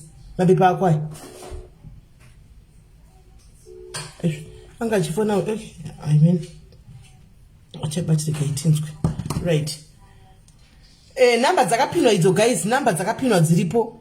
Number dzakapinwa idzo dziripo guys. Number dzakapinwa dziripo. Fona itinzwe kuti how far chichiri kunetsa, what's going on, chichiri kuitika ngati mopenyu mwenyu timbonzwa kuti chichiri kunetsa, chichiri kuchemedza, what's going on. And people are suffering yes in silence, true. Wokuti audze panenge pasina because unozvifunga kuti kana udza uyu unoza kuti zvonetsa izvi kuti usinda kunoudza shamwari inofamba nenyaya dzako, kuti usinda kunoudza nhingi anofamba nenyaya dzacho, ndoudza hama anofamba nenyaya dzacho, saka zvonetsa zvinangofona kuti anonymous apa asingadozikamwa munyika ungoti wedu ekaingi ndakadodaidzira. Yes batsi aripo, yes aripo. Aiwa charity work ndo yatakatomira pano vanhu kudzokera vangadzikira zvina kuipa vangadzikira zvavo asi update charity work inofanwa kutopiwa atitorege kutopa because ndo yatakatomira ipo pano hatina ngomirira nyaya chete munyini anditi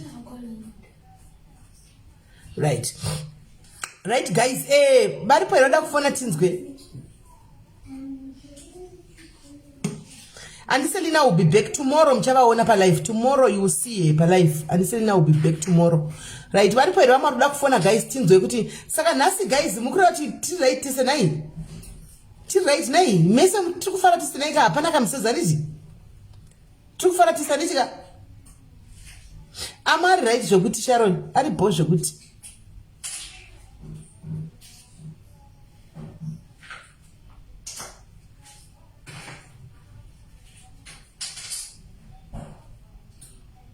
Tiri kusekerera tese nai.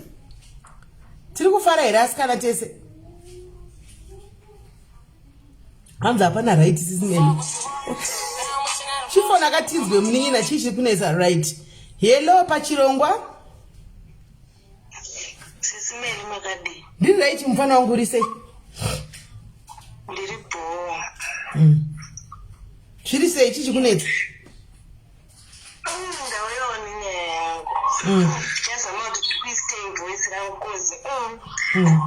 Akazara mamera akazara wangu wazibata voice rangu. No problem. Itora chimucheka chichi chitauro chako kana chinyoro uise pamuromo utaure wakavhara.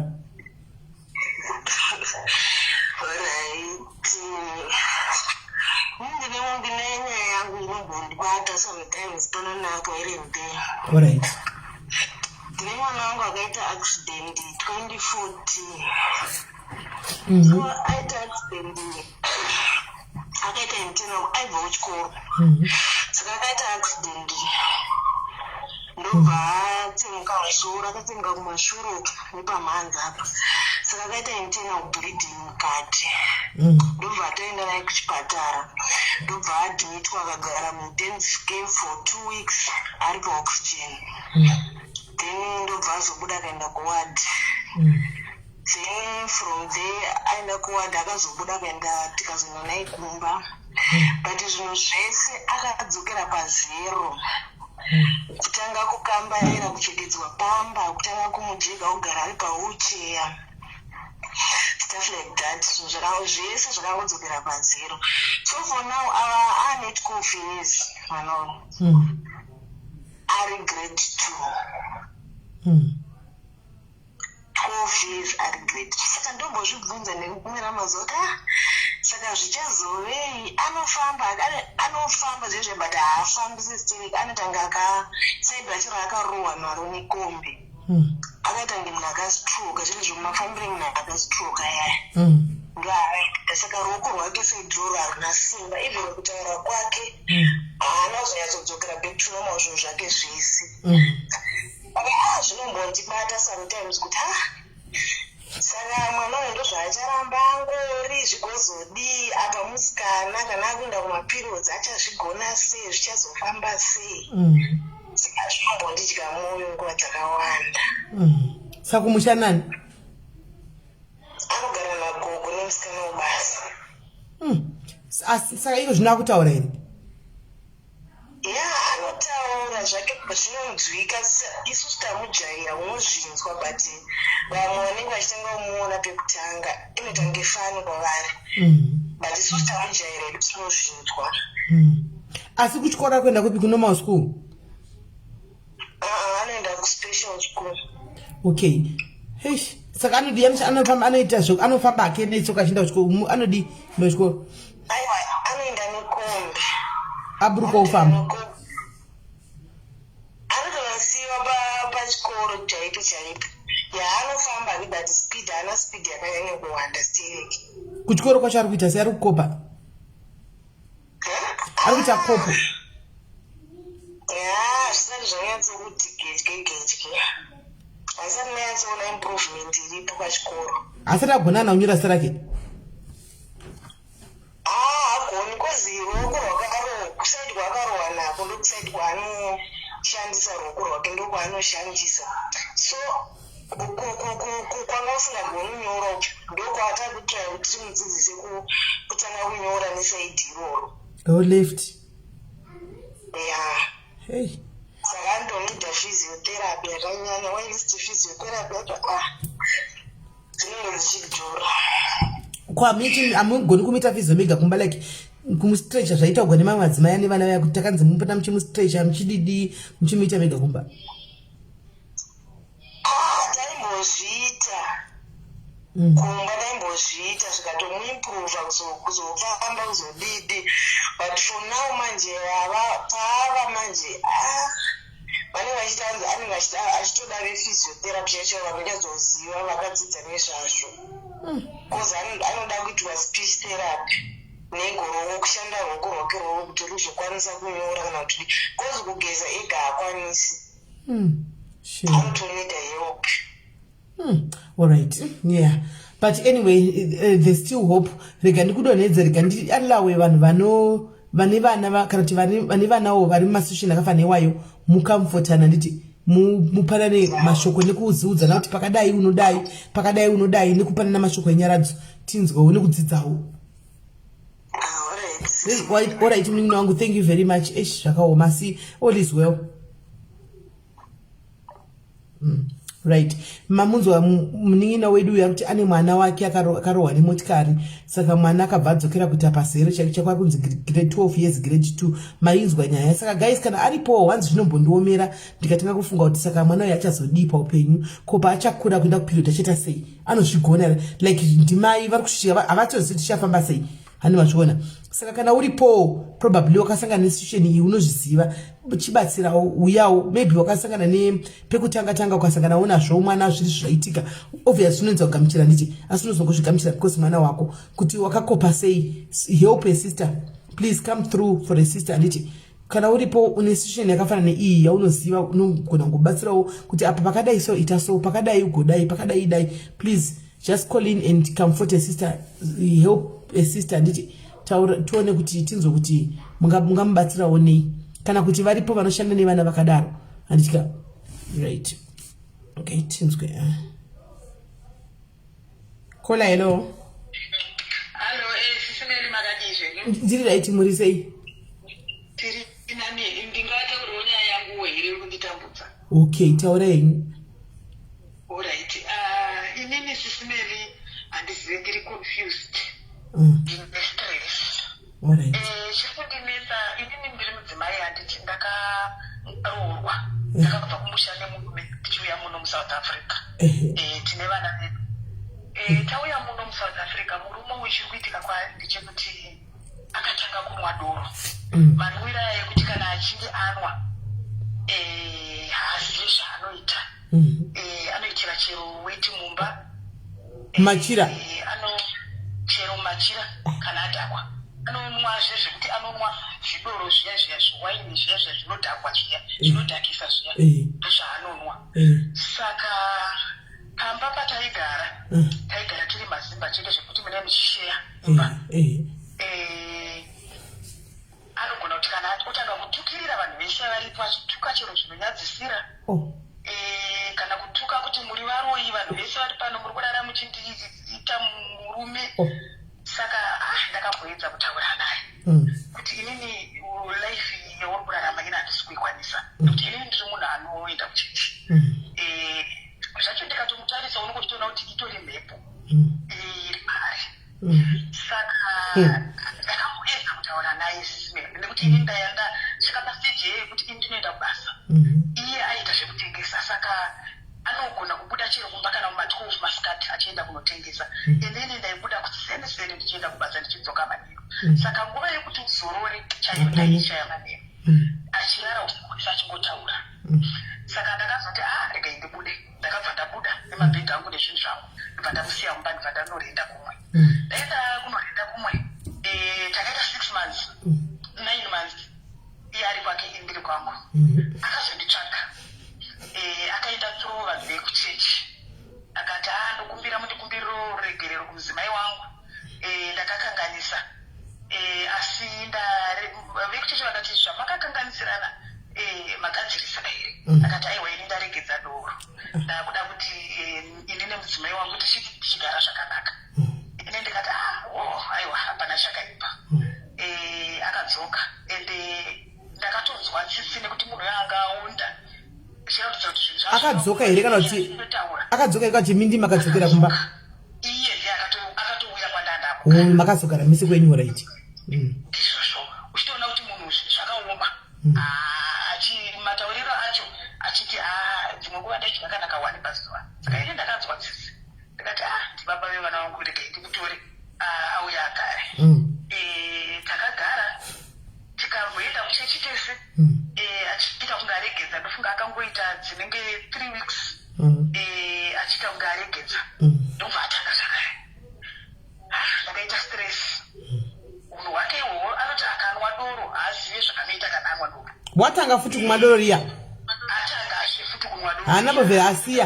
Haanambobvira asiya doro aingoitira imimi kuti mudzokerane chete. Haanambobvira asiya. Angasina. Anga asina kusiya. Ndobva ndazowana rimwe basa. Pabasa apa iye anga asikashandi nguva iyoyo ini ndinda achishanda. Ndakaitoona kuti ndakawanawo basa rakanakawo rinondipawo mari yakawanda. Ndobva ndataura saka murungu wangu ndopa akanditi chiya ugare pabasa zvese nemurume wako. Ndakaenda ndikamutora ndikanogara naye pabasa paya. Tagara pabasa apa akanga akuita zvekuti ndakabva ndazokumbira murungu ndikati ndokumbirawo utorewo murume wangu ashande kukambani kwako. Akati aiwa ngauya akashanda. Ndobva atanga kushanda mukambani kwemurungu kuya. Doro riya ari kungonwa. Saka pataigara ari kungowaitana nhasi. Kuita doro kunwa chete ainwa asachidhakwa ipapo. Saka tinogara ndinoiti estate. Inenge estate so yekuti inenge ine dzimba dzakawanda mukati. Saka aiti achibva kugedhi kuti asvike paproperty yedu kudai anozvisvikapo achidonha rodi yese vamwe varungu vachimuona. Saka murungu akazoboudzwa nevamwe akanzi munhu uri kugara naye pamba chapinza matsotsi ari kuita madhakiro ari kuita anofamba achidonha. Murungu ndokumudeedza ndobva ambotaura naye akati this is the last warning handingagare newe uchiita unhu wauri kuita. Akaita kunge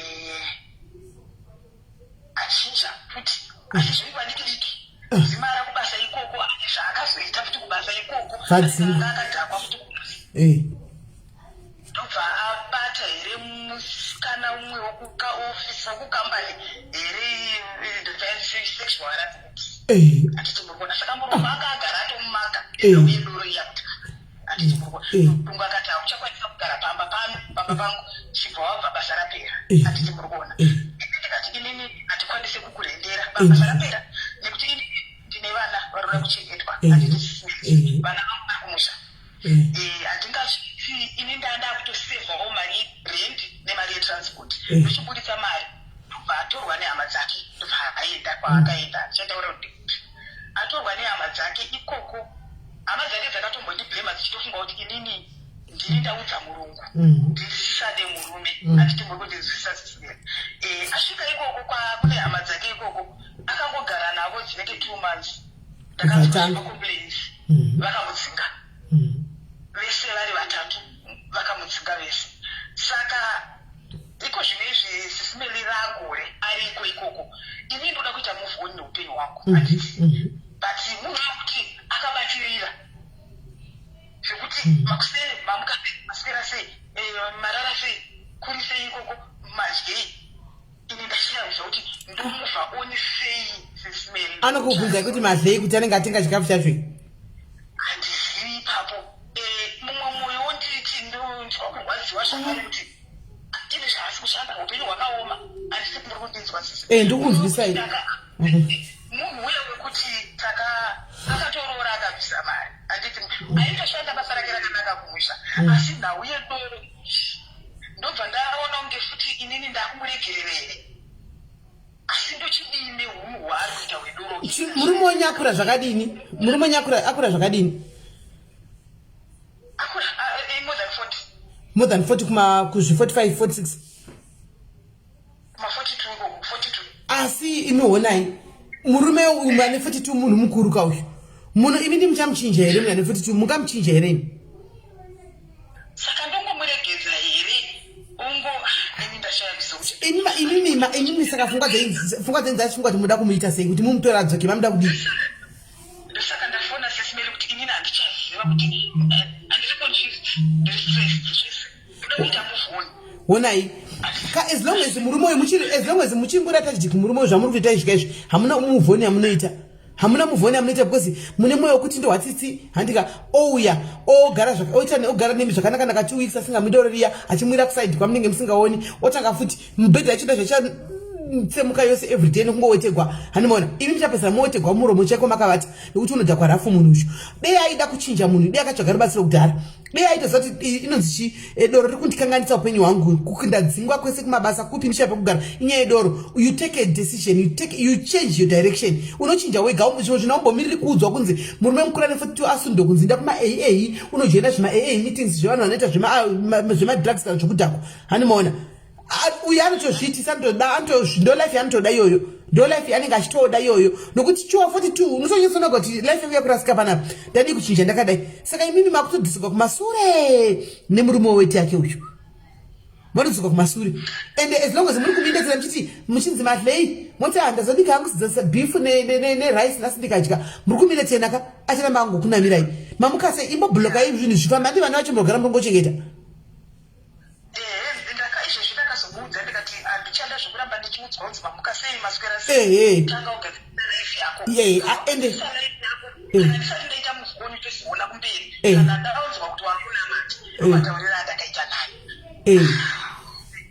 chimwe chiri kundinetsa ndechekuti ndakavaka handiti muri kundirwa kuvaka kwandakaita istendi ndakatenga dini kuvaka ndine ndakavaka iye ane mari yaakazoisa I think 10 bags pane nguva yaakabhenda kumushanga notenga 10 bags vana venyu vangani mainini handisataura kuti vangani alright asi vanodarika vatatu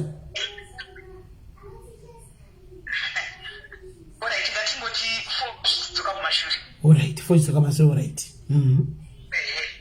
okay saka munhu wekuti kuimba iyi ndaikatopera kupakwa zvese yakatopera iri mutauni munhu wekuti chera akabva kuno handiti haana kumbokuenda obviously anongoenda pamba ipapo saka ndikaita move on ndinenge ndakuzvifambisa sei move on yamunoita mainini ndeyekutobudirana pachena kapa ndeyekutobudirana pachena chako chako kuti tinani chadi takutosiyana motoronga zvese kuti ona ko imba todini 10 bags zako ndokudzosera 10 bags zako kana chidzida mopa 600 yake 60 rand per bag ye 10 bags zakaisa mudzosera 600 yake rands mompa mochitotaurira mopedzana kana chiita motoinvolva hama mudzunganidza kuti ini hangu pana pando pakaperera saungano handi ini vana for now ndagara ndikungochengeta iye ngachimboenda kwaanoda kuenda kunofara apita zvinhu zvaanenge achiita ini hangu handichadi ndokuti muite move on kana musina kumudza chokwadi how you can't move on because muri mukadzi wake womuchato zvisina kuzikama kuti iye azvisiyana kudi mangwana kunonzi makaura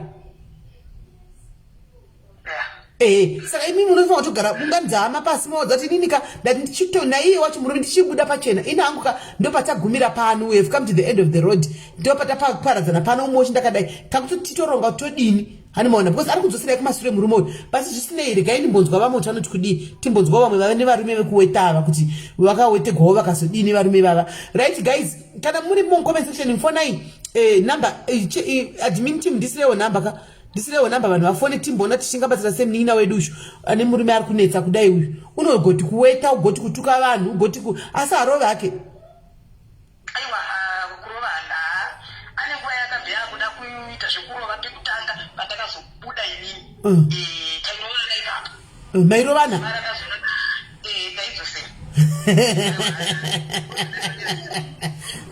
zvemuzisira chidha kwako kana mukachisiridzira chikadodana negotsi chikafa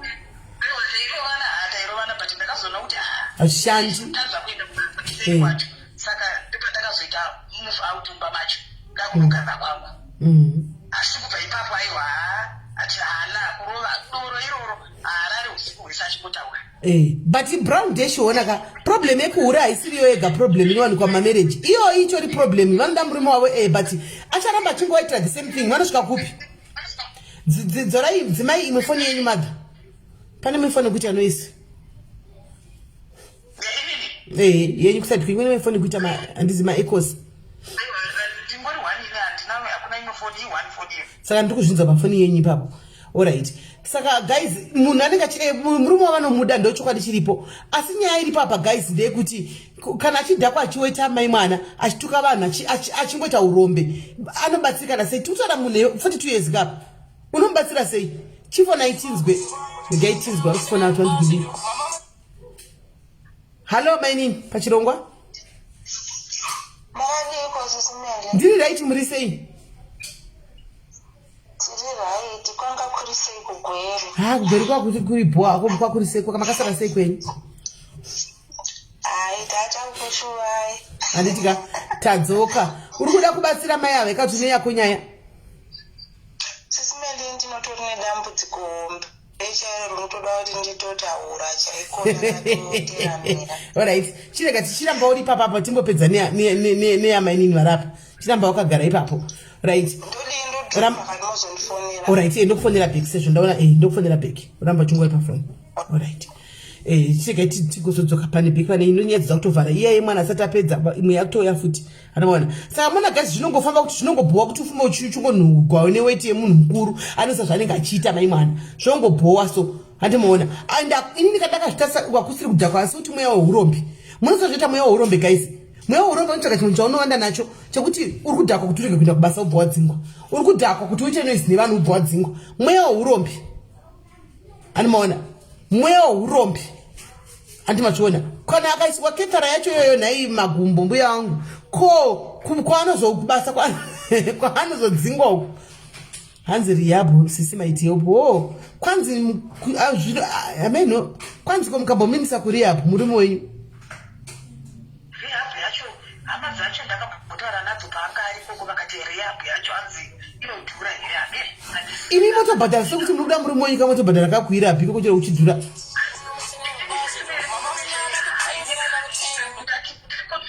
Ura chimire makadaro batai makadaro tinzokolani batai makadaro kola hello hello azadzi maskera sei amuni vadona ndadzonga chida kufona ayo avari kufona muri kufona pana kola fonai namba dzakapiniwa fonai pa namba dzakapiniwa fonai pa namba dzakapiniwa handika musangofona pese pese fonai pa namba dziri pindi guys musafone pana kola fonai pa namba dziri pindi fonai saka muri kuti hamchazivi kuti muri kuda murume kuti hamchari murume muri confused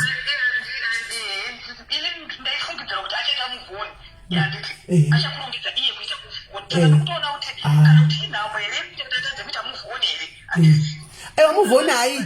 muvhoni haiti nokuti haatohuri unoda doro iroro ndodrobhek rake muvhoni haiti nokuti hadi vakadzi chanoda idoro saka handichaziva ini kuti ndodiye nekuti inini ndoda kuita muvhoni asi mumwe wenyu unoti ndomuda kamurume wangu kutoti ndinomuda ndikumuzivyati mainini mungowira munhu kungowira munhu sisi pasina kumuda here taurai chokwadi mainini itii munhu wangu ndopota chimbomufunga kumuda mumwoyo mangu chaimo chaimosisimenika asi ndinonzwa tsitsi zvandikutaura ndikutaura chokwadi ndinonzwa tsitsi kuti iye akabva muno musouth africa chero akanzi abva muno nhasi haana kana kwekusvikira kumusha vanhu vaiva kuti havana vabereki havana vanoti vanonosvikira handiti muri kundinzwa saka ndakatoti ndakashinga ndikateregai ndivakire vana vangu pekugara iye aizi munhu wekuti aishanda kumusha shanda mugavhmendi ane mari dzinopinda every month kumusha ikoko aizi ivo mabhondi ndakanga ndichigara naye aichaimira mari idzodzo dzikaita kana 6-7 months kuenda kumusha unodhakwa achihaya mota achidii kusvika mari iyo yapera handi mazviona imi muri kuti kwai munhu aende kurehab mazvionaka muri kuti kwai munhu aende kurehab mazviwa kuti kwai munhu unotamira mari yake ati one day yapi 7 months oenda kungonodhakwa achiita chihaya mota achifara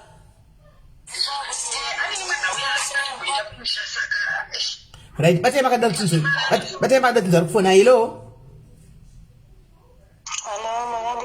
ndiri right uri semnini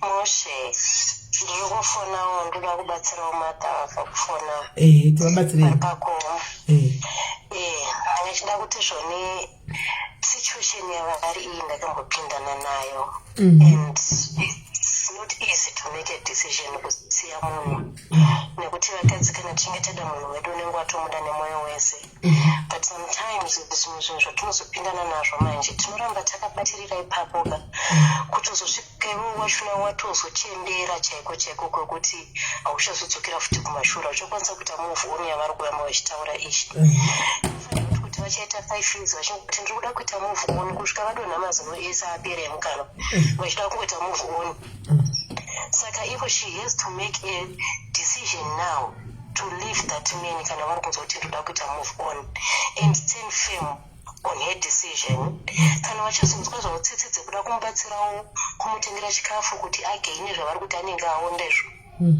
vozongotengawo nekuti ndibaba vevana vake but if she feels kuti she needs to move on ngavambudire pachina sezvamataura kuti garisai hama pasi motaura nekuti ramangwana rinobuda richinzi akanohura kuSouth Africa akaramba murume nekuti aane mari akaramba murume nekuti akavaka imba ngavaudzi hama dzachona already hama dzachona dzakatomudzingawo kana kuti dzakutoziva unhu hwake saka it's easier for her kuti vaende kune hama dzachona vanotaura kuti honai ndo zviripo ini naye handichada I want to live my life because pakupedzisira vachapatika naivo vadzingiswa basa handiti maona saka ngavatomeka decision zvekunzwa tsitsi zvinotorwadza first step yagara inorwadza kuudza munhu kuti handichabuda kunotorwadza nekuti chiri pavari itsitsi asi rudo rwakazozvitakura kare rakanaka kutendei nyaradzo kare kare hapasisina saka ngavachitosiyana nazvo izvi vanyatsomira vazive kuti kana vari kuda munhu wavo vozoti ndiri kuda munhu wangu neudoro hwake votongomutora vozoti ndine munhu wangu panapa anonwa doro kana vari kunzwa pfungwa dzichiti hazvichaita you need to move on ngavamake a decision yavo right now and she moves on vosiyana nababa vavo vochinja manhamba voita sei but at the end of the day vane vana vese vacharamba vachionana but ngavambudire pachina kuti imimi chitai zvaadoro zvamuri kuda izvi good advice. No, thank you very much. Kola maita basa vakateerera varipo vari kunzwa. Thank you very much. Sai wakaita move on here. Iwe wakatizoitawo move on.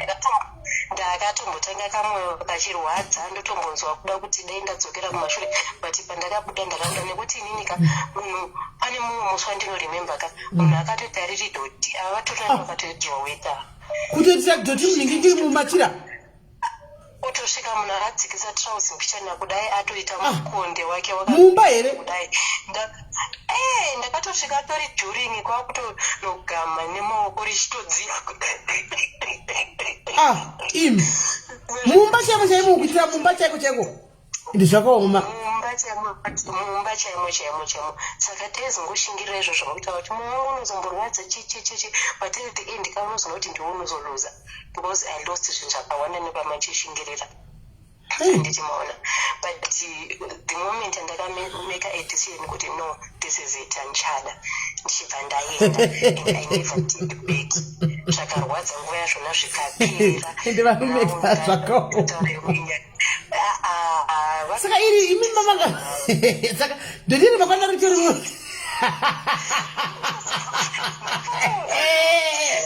makwana ritori momba here asi makatoitigwa murimo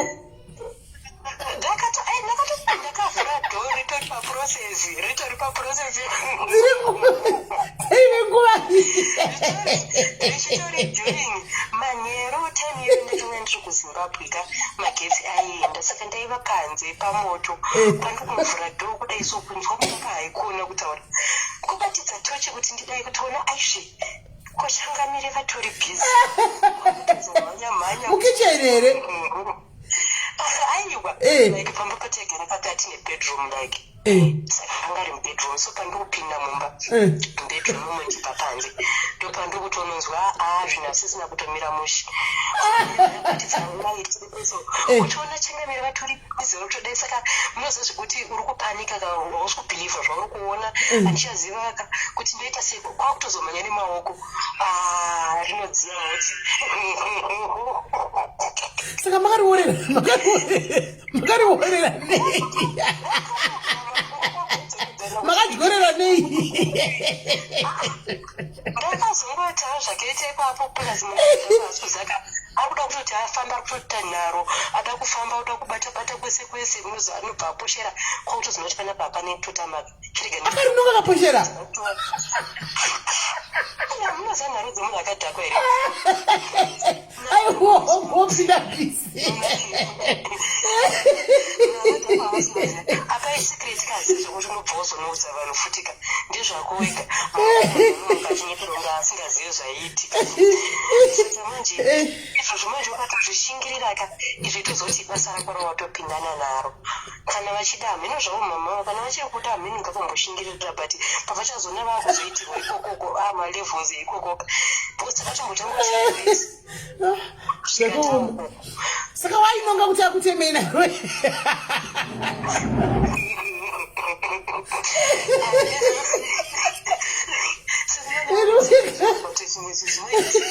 asi kana ndangoti ndovadzoti kana vashinga vozoti ngavachishinga nekusingaperi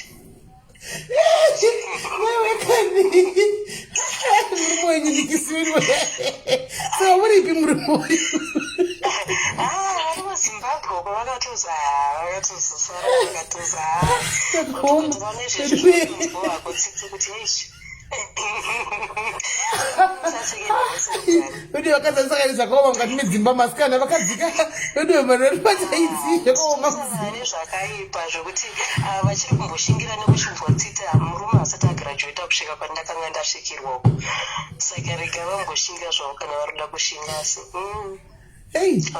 asi doro racho aimwa chiko vana John Chateu aimweiko vanenge vane mamheno zvameno vachizvapomba zvavanenge vasanganisa kurongo munoziva zvekuti burongo munhu anenge achiitira pafasti zvobva zvati zvomwiwa izvozvo munhu uyo akutanga asingatombosi otanga izvo zvokutukana nevanhu zvokuti iwe unonyara unoziva madzimai unenge uchitori kuenda kuchechi uchiita se unenge uchida kuwadzana nevamwe uchiita sedzika murume obva auya obva ashauta ende kana vakushauta vanoda vocabulary iri strong handiti muri kunzwa nekuti wege iweunenge uri soba manje ndounenge wakunyara uchitarisana nevanhu wakuenda uchinoita damage control nekuita sei iye zvake anenge atorarapo pauri bisi kuita damage control munhu uzendemura futi mumba unobvaona kuti iromuteni yaromuteni apa makuseni kana ari soba anotosunga tai yake zvakanaka kana kachienda kubasa kutoti vanonga achitomurespect otodetemba kuti sori zvako hii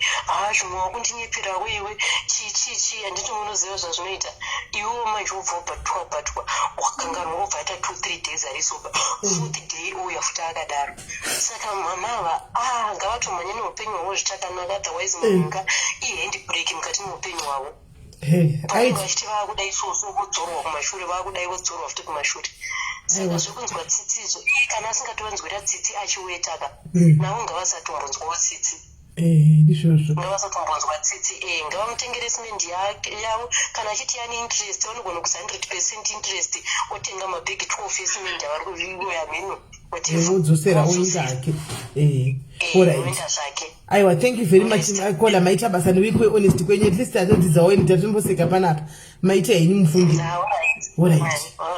right mukunzwa kamaini twanzi mukaramba makashingirira nhabyi iri kuuya vakanga votemwa nayo vakanga votemwa nayo mumba muno kutogomera zvakationa sari muteledhizhi ari mumba ari kutozvisetera imomo saka hamuna kwazvakuenda saka kola kwaenda ivemo mushusheni yakafanana naiyoyo saka itai decision muone kuti modini nokuti ndaivemo ndakatozosvika pakutoona kuti ndabuda asi nai mbondiudzai maini kana munhu apedza kuti aweteke kudaro kana apedza kuti aweteke kudaro kana apedza kuda kuti abonde nemi munenge zvinenge zvitofaya here muchiziva kuti munhu akaweta neziro ipapo ndepekuti munenge makugara sisimeli mumba but panenge pasisina ndasaka ndati rudo chairo panenge pasisina asi wakungogarira kuti zvinondoita sei unenge watoconfused kuti kovana anoingi munhu ndikamudzinga nekuti ndikada kutarisaka izvo zvebonde zvamuri kutaura izvi nekundotorova 6 months mumwe akafuratira akadha kwake nedoro rake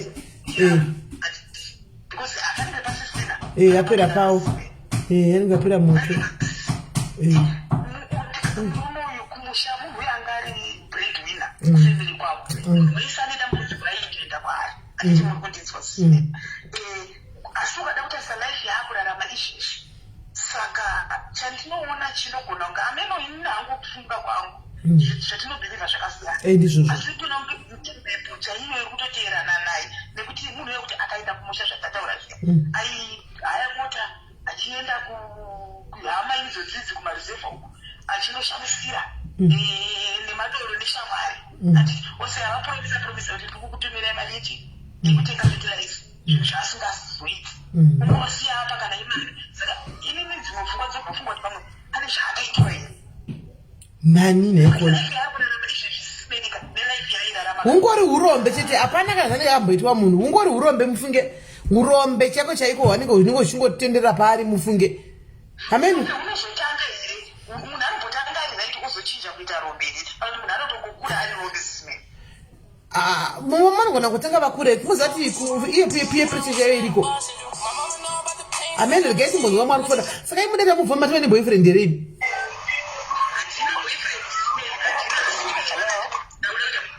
mukati wana boyfriend mutoenda magarisa kamusati mambonyatso kwengugwa matoine ngura gore chairo saka muri kupona neiko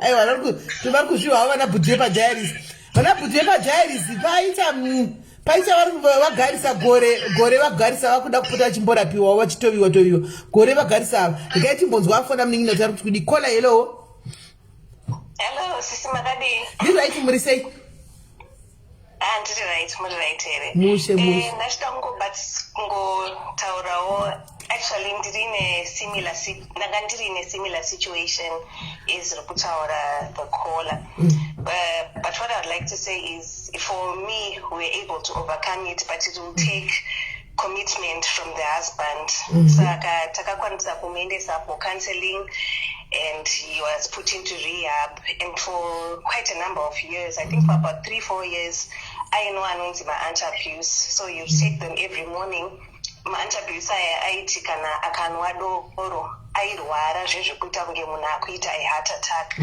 so that would deter him from drinking doro rachona but it took some time and it will take commitment yemurume wacho but kana murume wachona asiri committed to the process then there's no way but sezvimataurira avari kuita ava I don't think the husband are committed because kana achimbokwanisa kuita 7 months asina kumbonwa all of a sudden uzongotanga kunwa then I don't think are ready for it. It will take munhu are really committed to changing and being better kuti akwanise kuovercome the addiction yachona. Ndo contribution yangu.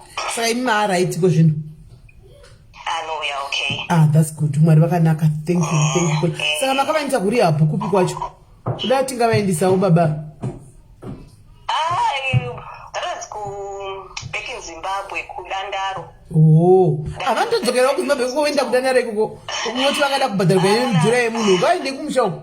Vanogara ikoko. Kana kuri kunoganda handizozivi kuti vanokwanisa kuenda kupi, but zvataura it's about pane time zvazvo zvaitika, but he was there kurehab and he would go for counseling, and like I said, the anti-abuse yainwa iyoyo every single day aitoinwa, and aingozoti akatongobata doro rachona aita kutorwara chaiko zvokuti unotopedzisira kutonzwira tsitsi, and time akazopedzisira asiya.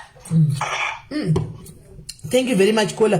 Thank you, waita basa. Mainini mazvinzwa here apanzi munhu kuDandaro anogadziswa kuDandaro kwaanonopuwa doro zvokuti akapiwa mushonga akamwa doro anoita kuti ari kuda kufa. Munhu watiri kutaura nezvake uyu munhu asiri kuenda kubasa sisineri, anditi inini ndiri kushanda ndega, ndiri kuti vana ndine vana, handiti vanoda chikafu, vanoda mafizi, zvese izvozvo. Mari yacho ndochiiwana kupi kuti ndiendese munhu kuDandaro kwacho? Zvino muchidini kuti muda kuti it's either momugadzisa kana kuti moita move on. It's either moita mugadzisa kana kuti moita move on. Pazvinhu tu izvi ndopane wane answer. Momugadzirisa kana kuti moita move on. Move on kana moita move on imimi zvakakudzai zviya zvandatsigirwa nomokwela kuti kwahama straight. You ask you someone dare padare mutaura tideka indatini semunhu akarogwa pane vana panapa ngati ini nangu yasvika pamagumo zvangofanana handikagari nemurume mukuru tabasa kundiwetera mumachira wota basa kutukana neni achine vanhu everyday achidai achira upenyu wakadai. Saka tida kuti sunungurani iye aite upenyu hwakawana mukadzi kana achida kuroora oendera mberi upenyu hwake. Ini moti sunungura ndichengete vana vangu mune zvakanaka, because zvekuti ndichifunga kuti anytime munhu anozodzoka achidai ina handisi kuda. Ndafunga kuti tichisiyanira pano mese makateerera muite mawitness tichironga kuti imba iri kumuchatoita sei. Indafunga kudzosera imani zviye masemende ava vakatenga modzosera ndokuti chinyaya ipere. Kwemi hamuna namba dzemurume wenyere imi timbomufonera timbowa kuti iye uri kufungei.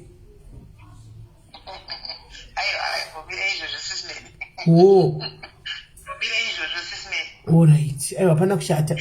Alright. Saka imi mochita decision kuti modi apa. Alright, zvakanaka maini, wish you all the best ne.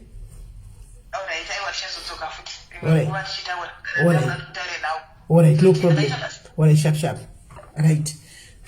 Gaitinde kune munin'ina umoya mavawo imi mozo makamboramba nyapa varume havasi kuita zvokuti dhodhi vari mukunyepeka varume auya umwe achitaura asi motikari vakadza nokunyeperai mazvinzwira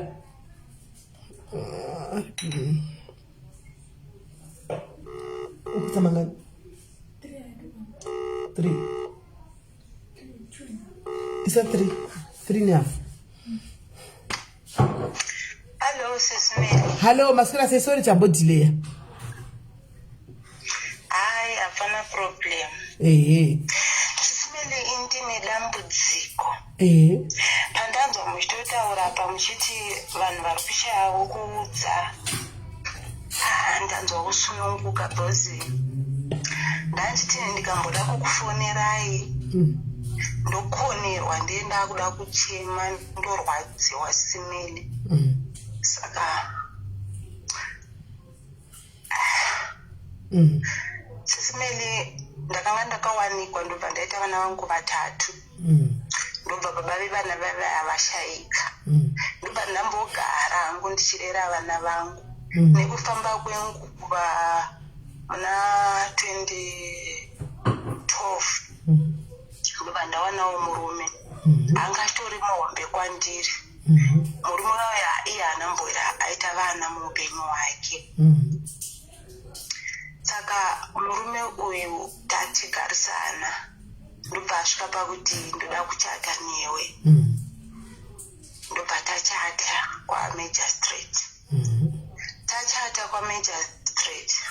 Anga ari munhu kwaye kana nyangu kuvana anga ari munhu kwaye.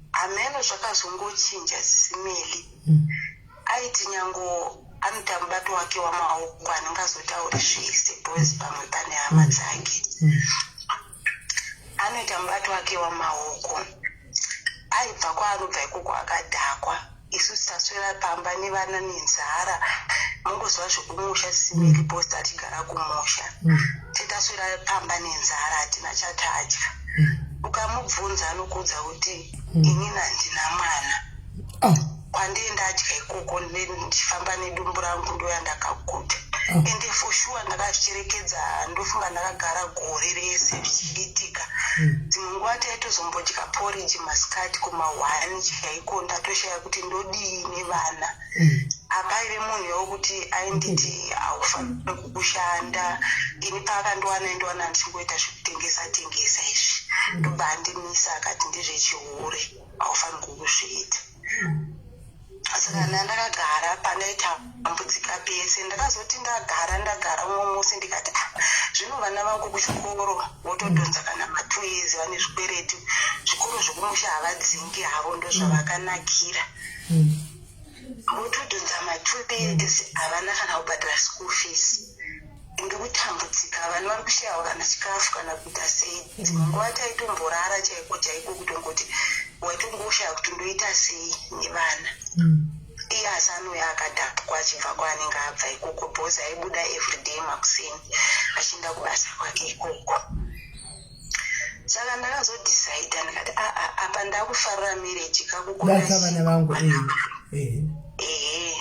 ndobva ndangomuka one day ndangochinja ndikati no indakudi ndakunotsvaka basa handiti hausi kuda kuti ndishande zvekutengesa uri kuti ndinohura ndikatengesa okay ndakwenda hangu kusauthi kunotsvaka basa zvikanzi ukangokorosa bhodha wotozova kuti chiringi ichocho wotobvisa urashi ndikati no problem chiringi njadi chabvisa ana basa nazvo ndobva ndambogara ndichiri kutsvaga mafoni namba edzimwe hama dzadziri kunoku ndichiti vanditsvagirewo basa saka pandakazowana basa manje ndikatotaura nemunhu wachona akati ndiwe ndotanga basa uri musi wa1 January ndopa ndakazomuudza ndikati inini basa ratomuka uko ndakutoenda dambudziko rako ndindisa vana vangu so tarisa vana vangu umwe anga achiri kusekondari musikana kuprimary kwako ne2 tarisa vana vangu nyange kuti vanobhadhara school fees yemari yauzivi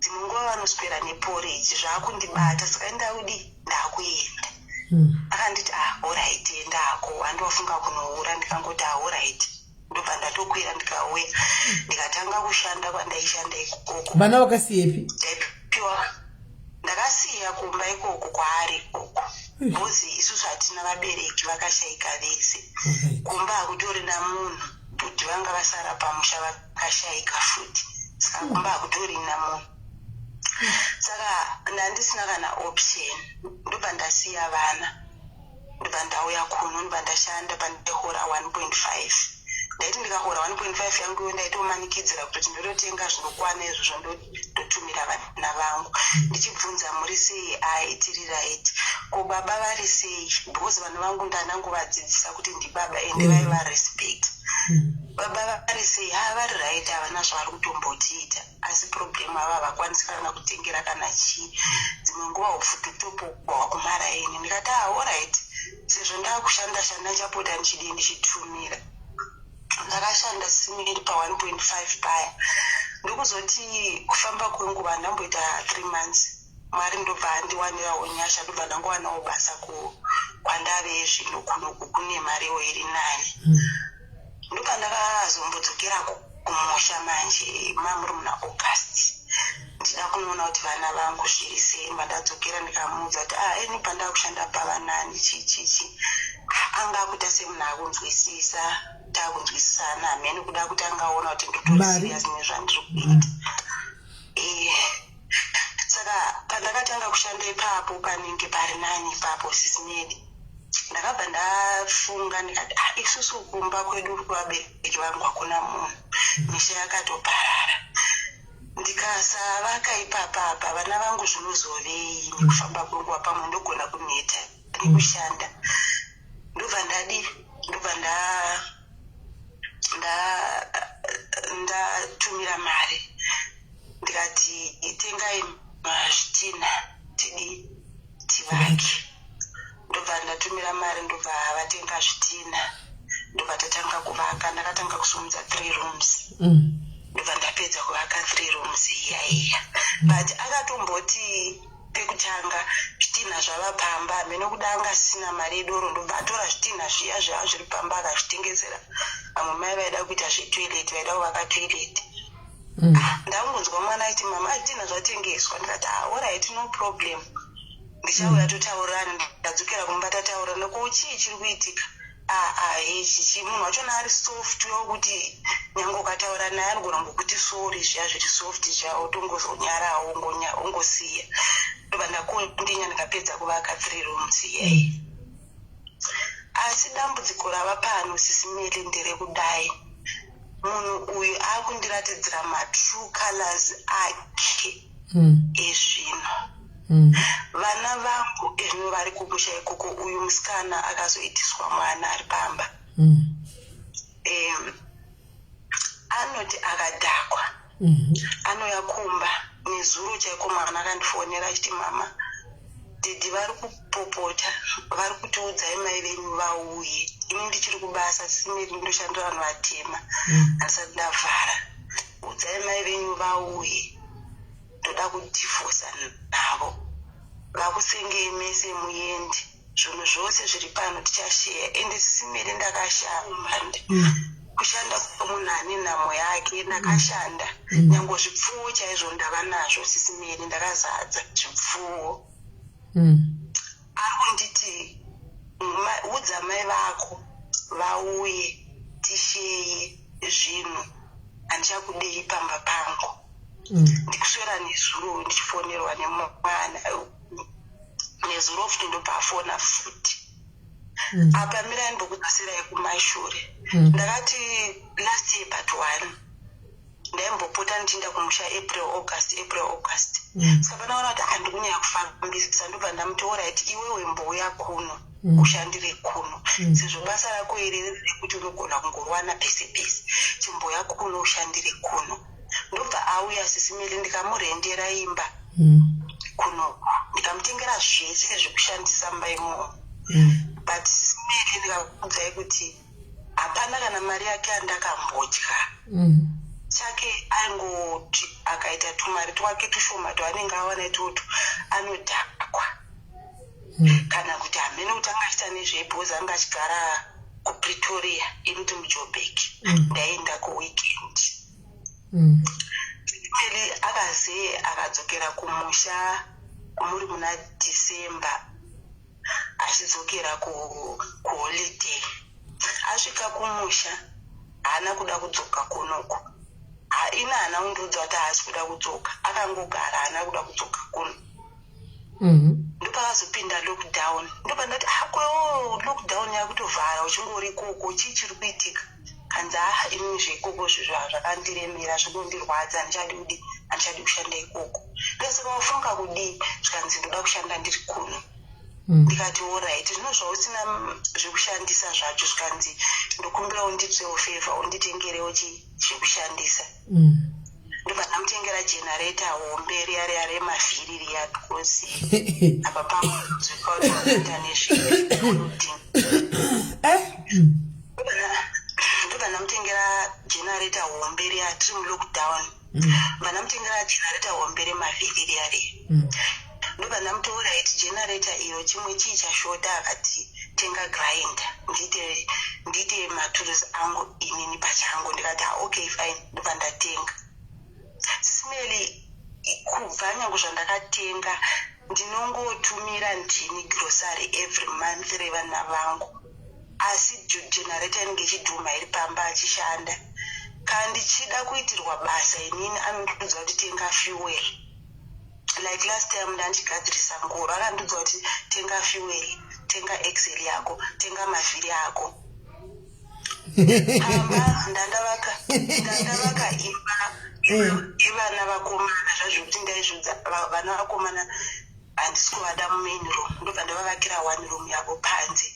Sisimeli ndinobhadhara bhirita iye aripo but munhu anokwanisa kuita zvese kuvaka kusama floors kuita zvese anogona ndobhadhara bhirita iye aripo saka handizi kuti ndingabatsirikana sei pakadaro ezvino ndine muchato naye asi vana ndevangu avasi vake akuudza mwana achituka mwana kuti udza mai vako vauye kunoko tisheyane mubve pamba pangu musenga kana vachida kusenga imba yavakavaka vanoisenga oenda nayo asi giraundi rosara rangu handizi ndingabatsirikana sei ipapo sisimeli asi kukola the mistake yamakati chaitanga ndiyo yekuti vakapa murume ushu ndo mistake homiya vakatoita semunhu anga ari munherera vabereki vaive nedzimba dzavo dzakapwanyika stand it means kuti iripo anditi maine makazoshingirira kuitira vana venyu zvaakatanga kutaura mashoko aya musati matombousvika pakunzi torai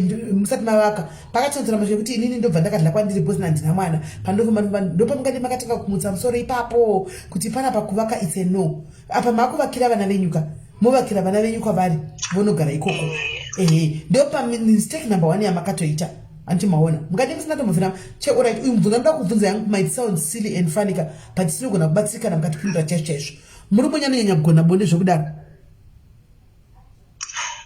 smeli izvo tipindire henyu itiyesokwana pekutangira ndinganyepa hagoni ikona zvekudaro wanyanyi kunyatsogona hake saka ndinoti nachida munhu wokutoti hameno kuda tingati kuda anonoisa doro vati chii anotomutswa nechurustati chaiyo chaiyo kutoti kana ukasatoita mwoyo murefu dzimwe nguva unopera pawo saka muri kuona kuti apa 1 mune punishment yekuti pachurustat apa munofanira kuti mupinde pachurustat kuti mumutse mushini handiti 2 saka apa pandisiza kuti muri kutsvirei netii isina shuga muri kutsvira kuti makanosaina here mukoti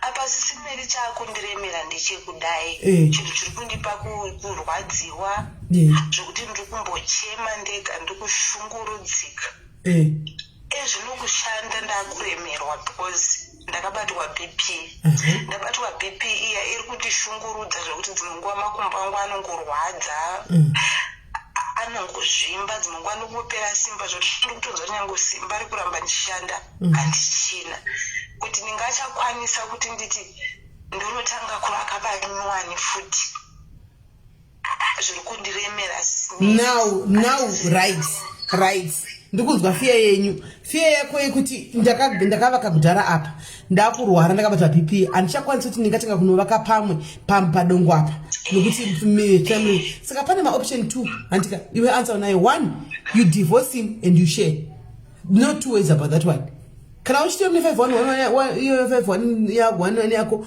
you go and divorce him moshewa modzwa kuti zvinofamba sei pazvinhu kana kuti you are stuck nemurume ushu uchingorohwa hako kudaro uchingotukwa hako kudaro muripo kusvika mahodzingwa amen kana kuti 3 options kana kuti woshingirira gore uchikwadzo nemakumba ako uri pabasa pako ipapo wovaka kana 2 rooms zvadzo padongo apa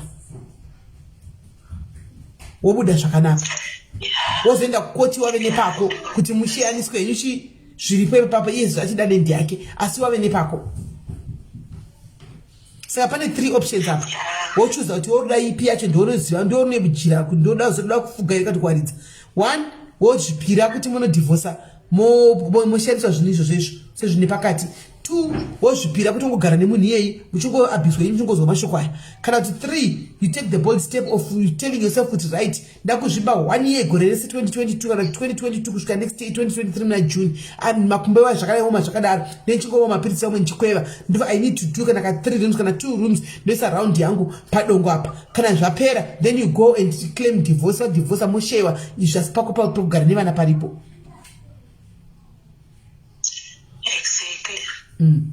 Saka ndo pane answer yako apa iwe it's like answer unayo apa 3 apa patanga kubatsira answer unayo ndo pane answer yako ipa papa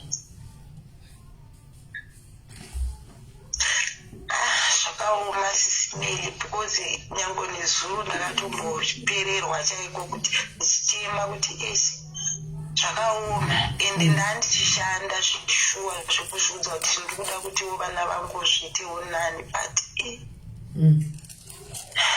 ene zvaiko zvino zvishwa muchakwanisa kuti muchiti muchisiya zvokuti kwai vana vasina pekugara akola munenge matoita zvichidofu chekupesira zvinani muchitambura vakawanda vanhu nemakumbo mainini vari pabasa mufunge madzimai makuru machembere chaiwo seke kumayadhuku anotoona negumbo rakadhafuka kudai chitotodza kana kufamba asi akapfeka ipuroni yebasa yarimo achiziva chinangwa chake saka hazvingorwadzi kuti munopiwa mapirisi enyu handika amunenge muchimwe henyu muchikondola makumbo enyu iwayo varungu venyu you become open navo kuti ndinohwa makumbo asi basa rangu ndoita hanimaona basa rangu ndoita basa rangu ndorida asi makumbo aripota chindinetsa handimazvona munogwesha muchitaba kune vanhu vakandatiwa makumbo iwayo zvokutodaro zvokutoti for life vachiwa makumbo vangu vari kungogwesha vachingodaro nanhasi muvake apa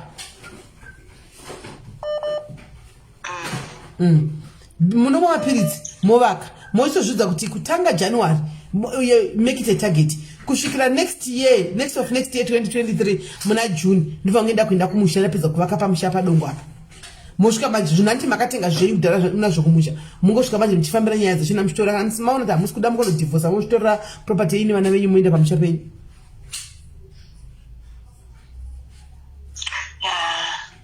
tukuzvinzwa sisimiri tukuzvinzwa because chiripo ndechekuti kana stand yanga iri yake imi muri makavaka hapana pakunoramba napaya handi iye anenge achititora dzimba dzako bve pano indisara nestand yangu imi muchitaura kuti ndogoputsa dzimba hazviiti ndidai saka azhinji kacho zvinongoita zvokunzi kunongodzinga utengeswa mushiyaniswe mari ndopandaida kunzwa kuti kana ari iye ari kunditi iye hachandida anoitwa sei because zvinhu zvese sisimili ndinda ndichishanda iye haade kushanda sisimili ko jenaritari ripi ine mutora jenaritari renyu anderenyu muri kunziwa ini ndifamba ndumbu rangu umwe nemwe pana pande pangu ine chinda moti neniwo jenaritari nderangu mutore jenaritari renyu ndona ari kutoshandisa hazvina basa ndoda kushandisa but nderenyu ndimakatenga nderenyu chiro akatisha nderenyu zvokuti varishandisa kushandisa kuti akuvhairirei here kushandisa kuti akuvhairirei ndopandada kunzwisisa simeli kuti kana ari iye ari kutanga kuti udza mai vako vauye handichavade ndoda kudhivhosa hazviiti here kuti zvinzi stand itengeswe tishiye because sisimeli ndikurwadziwa but stand inotengeswa ndizandikutaura stand inotengeswa kunzi sheyai handimaona asi chero ikatengeswa mukasheyana imi vana vanoendepi imi muri kubasa kuno kuSouth Africa muri kafati ko vana vanoendepi because apa muri kuona zvikuitika apa let me be honest with you maini zvikuitika apa muri kundiconfusa pfungwa dzenyu ya becoming more focused on marriage yenyu nemurume kuti saka ndodini ko vana because mungade muri kutoita more worried kuti saka vana ndodini navo but it's like muri kuti saka muri more worried nenyaya yestand yezvinhu zvamavaka zvamakatenga nemurume uyu vana hamusi kunyatsa kunganiswa kuti saka vana vozodii pekugara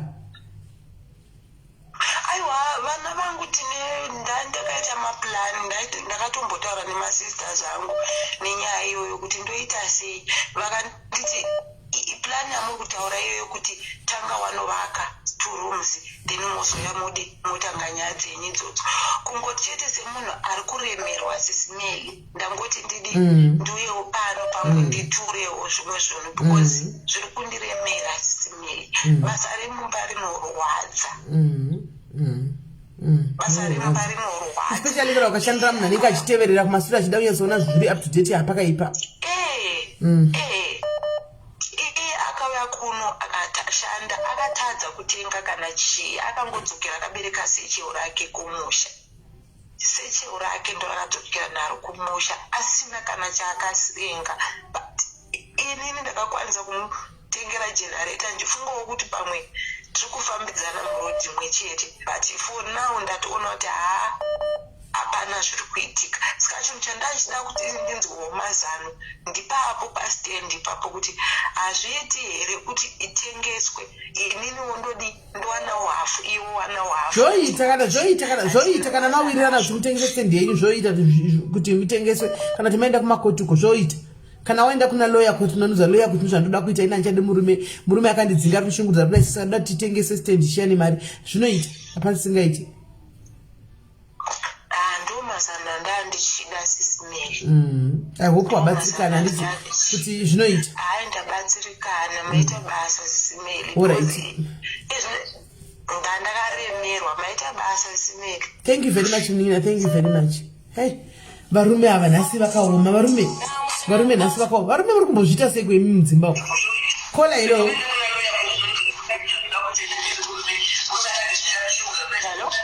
Dzimai ime phone. Okay, all right, you're going to do the other phone. Hello. Maswera sei? Hello. Maswera day. Daswera. Vuka. First of all, ndothetsa muri kuitira community. Vakabatana nevamwe vese. Ndinozvitenda zvikuru kwazvo, ndinozvitenda zvizhinji. Ndinodawo kubetsera mai ava vakaimba vane vana vavo. Sisimeli chimwe chandiri kuona is women tiri kulearn life skills ne-decision making. It's a very serious area. Iri kuda attention yakawanda. And as I'm listening to this woman, I don't know what is paining her. Is it the resources or the grief that her children have gone through living with this man who clearly does not want them? But anyway, ndoda kungomubatsirawo nokuti ndinewo ndakasangana naye akaita dambudziko irore. Mukutonga kwakaita vaitonga, since murume yanga asingacontribute whether to school fees or to anything, akamba anzi iwewe hauchisina mugove pazvinhu zviripo nokuti vana ava kubva pekutanga sababa hauna contribution yawakaita. Saka chaungaita kubva ava situation yavo yaita complicated nokuti vakavaka pastendi yemurume iyeyo, but I am sure she can get the bigger share of whatever things that she put in there. The thing that she could do for the next 6 months or until she goes home, until let her children secretly record this man saying whatever he's saying. If he phones her, she must record those conversations and everything. It will be evidence that she can use to her own advantage. Iniwo ndakambotsangana matumbu izvozvo zvokuga, but ini ndakagara 3.5 years, and zvinhu kusimuka kwandakaita ndichibuda musituation iyoyo because ndandaura moyo ndakamboita a very long time ndichifunga uri ndichishorwa futi ndichifungidzira kuti ndakaita a bad decision, but 20 years later that same person is worse than they were. Saka sometimes tinoita pressure because of society around us. Nyaya yekufukidzira. There are some initiatives very useless ukurambe uchishingirira, and this is the case of this woman. Ngasiyane nazvo. Because she's going to get serious people. She might even get a stroke and not look after her kids because of this guy. He's got nothing to lose. The day he dies, I know he's going to go to Iraq and everything carries on.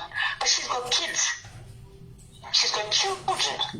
And those should be her priority. And her health should be a priority. I understand she's in pain, but there are times when you need to kuzvikansela semunhu. You stand up on your feet and you carry yourself and you make decisions in your own best interests. You put yourself first. So I want to give this sister a hug. She's made a lot of mistakes. But it's never too late. Like you are saying, it's never too late.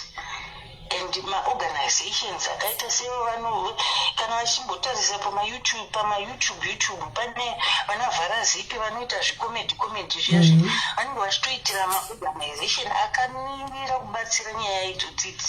Ukatsvaga information ukabvunza muvanhu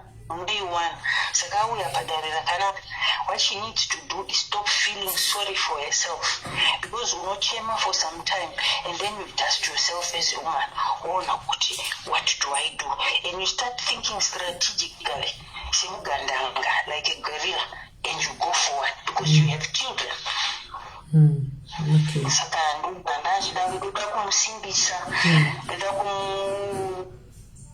That strength, she must get up and fight for herself. She's not a victim. She's actually very brave. She's worked diligently,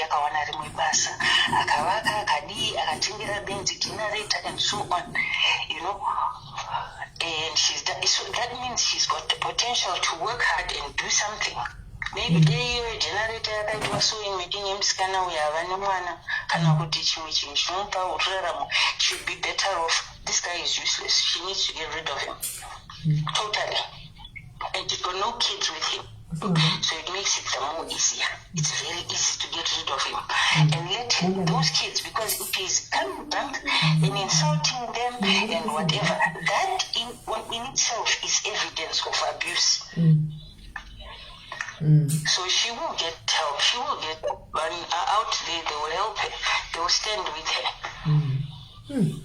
Right. Thank you very much, Kola. Thank you very much, Kola. Maita basa. Thank you. Guys, ndakanga makuvudza kuti mwana uyu ndewani ane mwana musikana. Ndakanga makuvudza Kola kuti mwana ndewani ushu. Ane mwana musikana baba imwana anomuziva here. And zvakarisa ndakanga guys kana pane vanotengesa mapills family planning evanhu vanomwisa please. Mundionewo kana pane anotengesa mapills family planning evanhu vaya vari kumwisa vaya mundionewo kune mumwe mudhayariza kutsvaka mapills family planning evanhu vanomwisa angatozopama kuita mumwe mwana mumwe achiri kumwa mundizivisewo nai kana munawo muno muSA vari kutengesa right regai tinzwe vamwe vanofonawo tinzwe.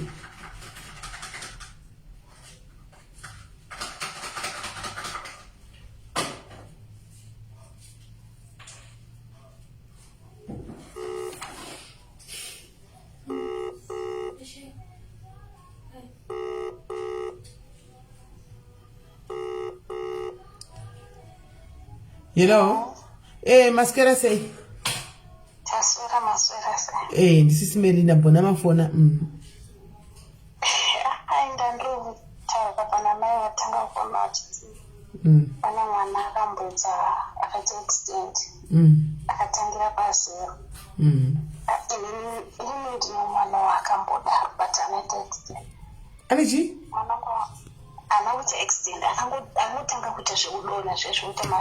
All right.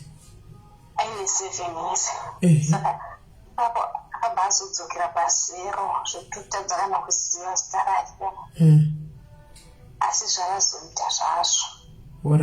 All right.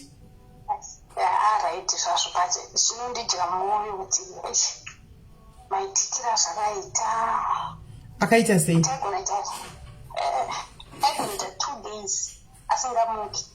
Akangorara.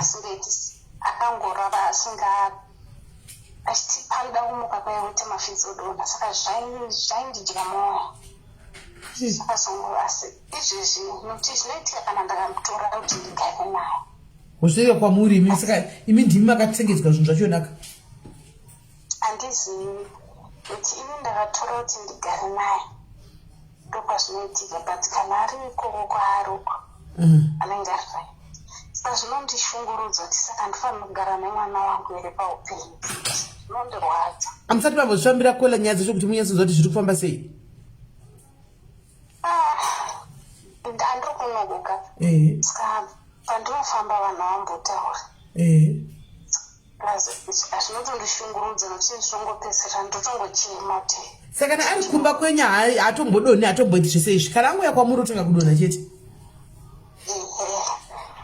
Saka makasengedzwa ndimi Kola ndimune zvinhu zvacho zvinotondinetsa saka munongo achiti apa munongo zvida kuti vagare naye but ndichanofanira kuda kugara naye kuti mwana wavo yori kwaari kwacho zvoso. Saka kwaari all right ndikatidai so in other words kutaura kuti kwaari kudo kune nyaya nditi nokuti ndo vanogadzira kuti ndisagare naye. Ndiani wako wawana here? Kumba kwavo kwababa. saka alright, no, it makes sense. Saka baba ndo vakaningira, ndo manambuya ndo vakazvigadzira kuti asambofa akauya kwamuri. But hey, it's very wrong. It's very wrong. Hauna kuti muda kutora mwana kungo ende wabva wandifungidza nyaya nezuro wedu ndakatuka zvisingaiti nezuro namwe baba ende zvakaoma. Hesh, saka chero katsara navo chikumbira vanoti kudi. Kana kuti ndimutora hadi, kana ndada unotora few days, unenge wakutofona kuti dzimweni mwana. Zvinotishungurudza kuti ndosvika kupi ndisingagari nomwana wangu. Ane makore mangani mwana? Izvo zvane 8. Ari 10 papa panyumusini. Saka zvinondishungurudza kuti anozoperera kupi. Yeah, zvishua. Kuchikoro last ndo pakanyorwa kuchikoro chapatorekedza kuti apanana nachanga akumbosi anga pakamuka atorasika njere saka muregei nyagari kwababa vacho kana zviri zvizuka zvakuenda musiye agari kwababa vacho ikoko muregei mongoendawo kunomona ipapo musiya ipapo. Asi zvinondirwadza kuti kusvikira rinenhova vachimudaro hazvizomukanganisi zvoramba chimukanganisi kusvika akura. I know kuti zvinorwadza ipapo, but for the sake of mwana wenyu, for the sake of mwana, I think you just need kuti mungoenda munovona musiya ipapo nokuti varushandisa mwana uyu.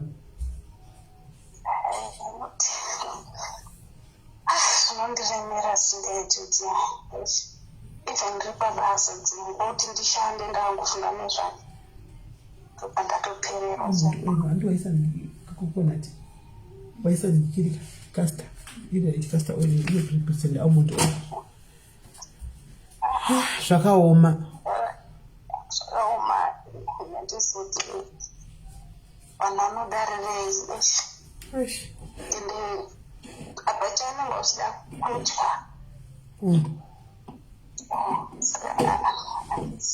ndotongomusiya hangu ariko musiya arikoko musiya agara akiyoko musiyei. Saka imi kwadhokta mwana wayo makambenda naye here? Kwadhokta taatomboenda naye. Vakati chii? Vakati hapana chavari kuona kapamupinisa. Nai ndakubvunza naiteri wati kwanzizvo it's medical masizha tozviziva ko kana masizha zvacho nanofanwa kungomirira here kuti mai vatore mwana atange kuita kana ari kumba kwavo haiti masizha ongoita masizha kana aenda atogona ningikiri namai vake ndo zvaanoita masizha acho. Nyaya yemasizha tikumahwisa guys kuti kune masizhas ariko handiti asi masizhas anofanwa kungoita pese pese paanenge wangokubatira anofanwa kuita zvino kana yaongomirira kuti kana kwaenda kwamai woita sisha kana wadzoka kwababa woita right saka achiri masizha here waya. Amen. Ndozvinondinetsa izvozvo kuti wai naye anenge ari right atomboiti unge atori right inini kungomutora kuti ndigare naye chete. Amen. Vari kuti kwai masizha hanzi change of environment. Amen. Kuda asiwo chero mukati yenyu change of environment masizha asiwo kureva kuriko kugangwa kuriko guys. Kuganga kuriko hatingambozvirambichi vanhu chiriko vanhu vanoganga kunzoko kana munhu achigona kuita mubobobo kuti mukadzi nemurume vakavata vese vanamirani ko kuzotandadza nei kuti munhu akangodai ofenda masizha vandadza nei. Ndozvandinoona nokuti ivo ndinovabvunza kuti noti ivo vanofamba naye saka ndinovabvunza kuti saka pamunofamba zvinonzi chii zvina basa wambozvipudzi ndikati hakuna kuti pamunofamba imamunonzi chii saka havandiudzi nokuti asi ndakangoudza kuti pandakambofamba ndangoudza kuti mwana akagadzirwa ikoko kuti vanoda kugara naye. Saka imi mukatobvunza kumba kwako kwanogara ukuko vanototora kuti hapana kana pakamboita sizha iyoyo kana wani kana ari kwavari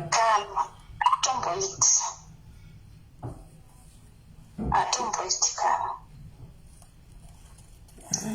as much as zvemedical zviriko hazvo hatizvirambi but muzvisive guys remote control cheche yevaro iriko remote control cheche yavaro iriko ndo problem ka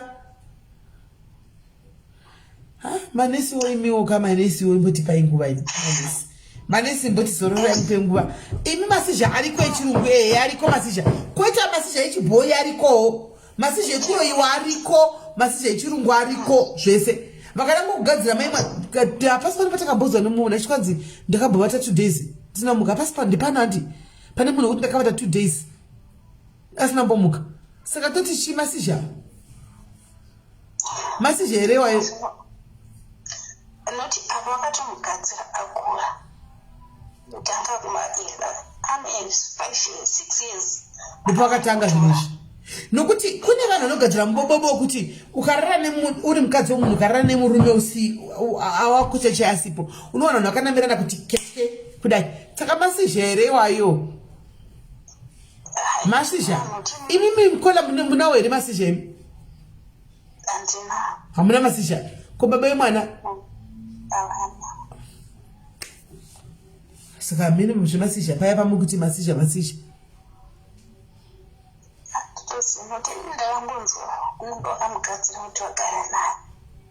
yakamugadzira akugadzirwa ine ndozvibvuma kugadzirwa kuriko imbo enda kumadeliverance nemwana kumachechi kuona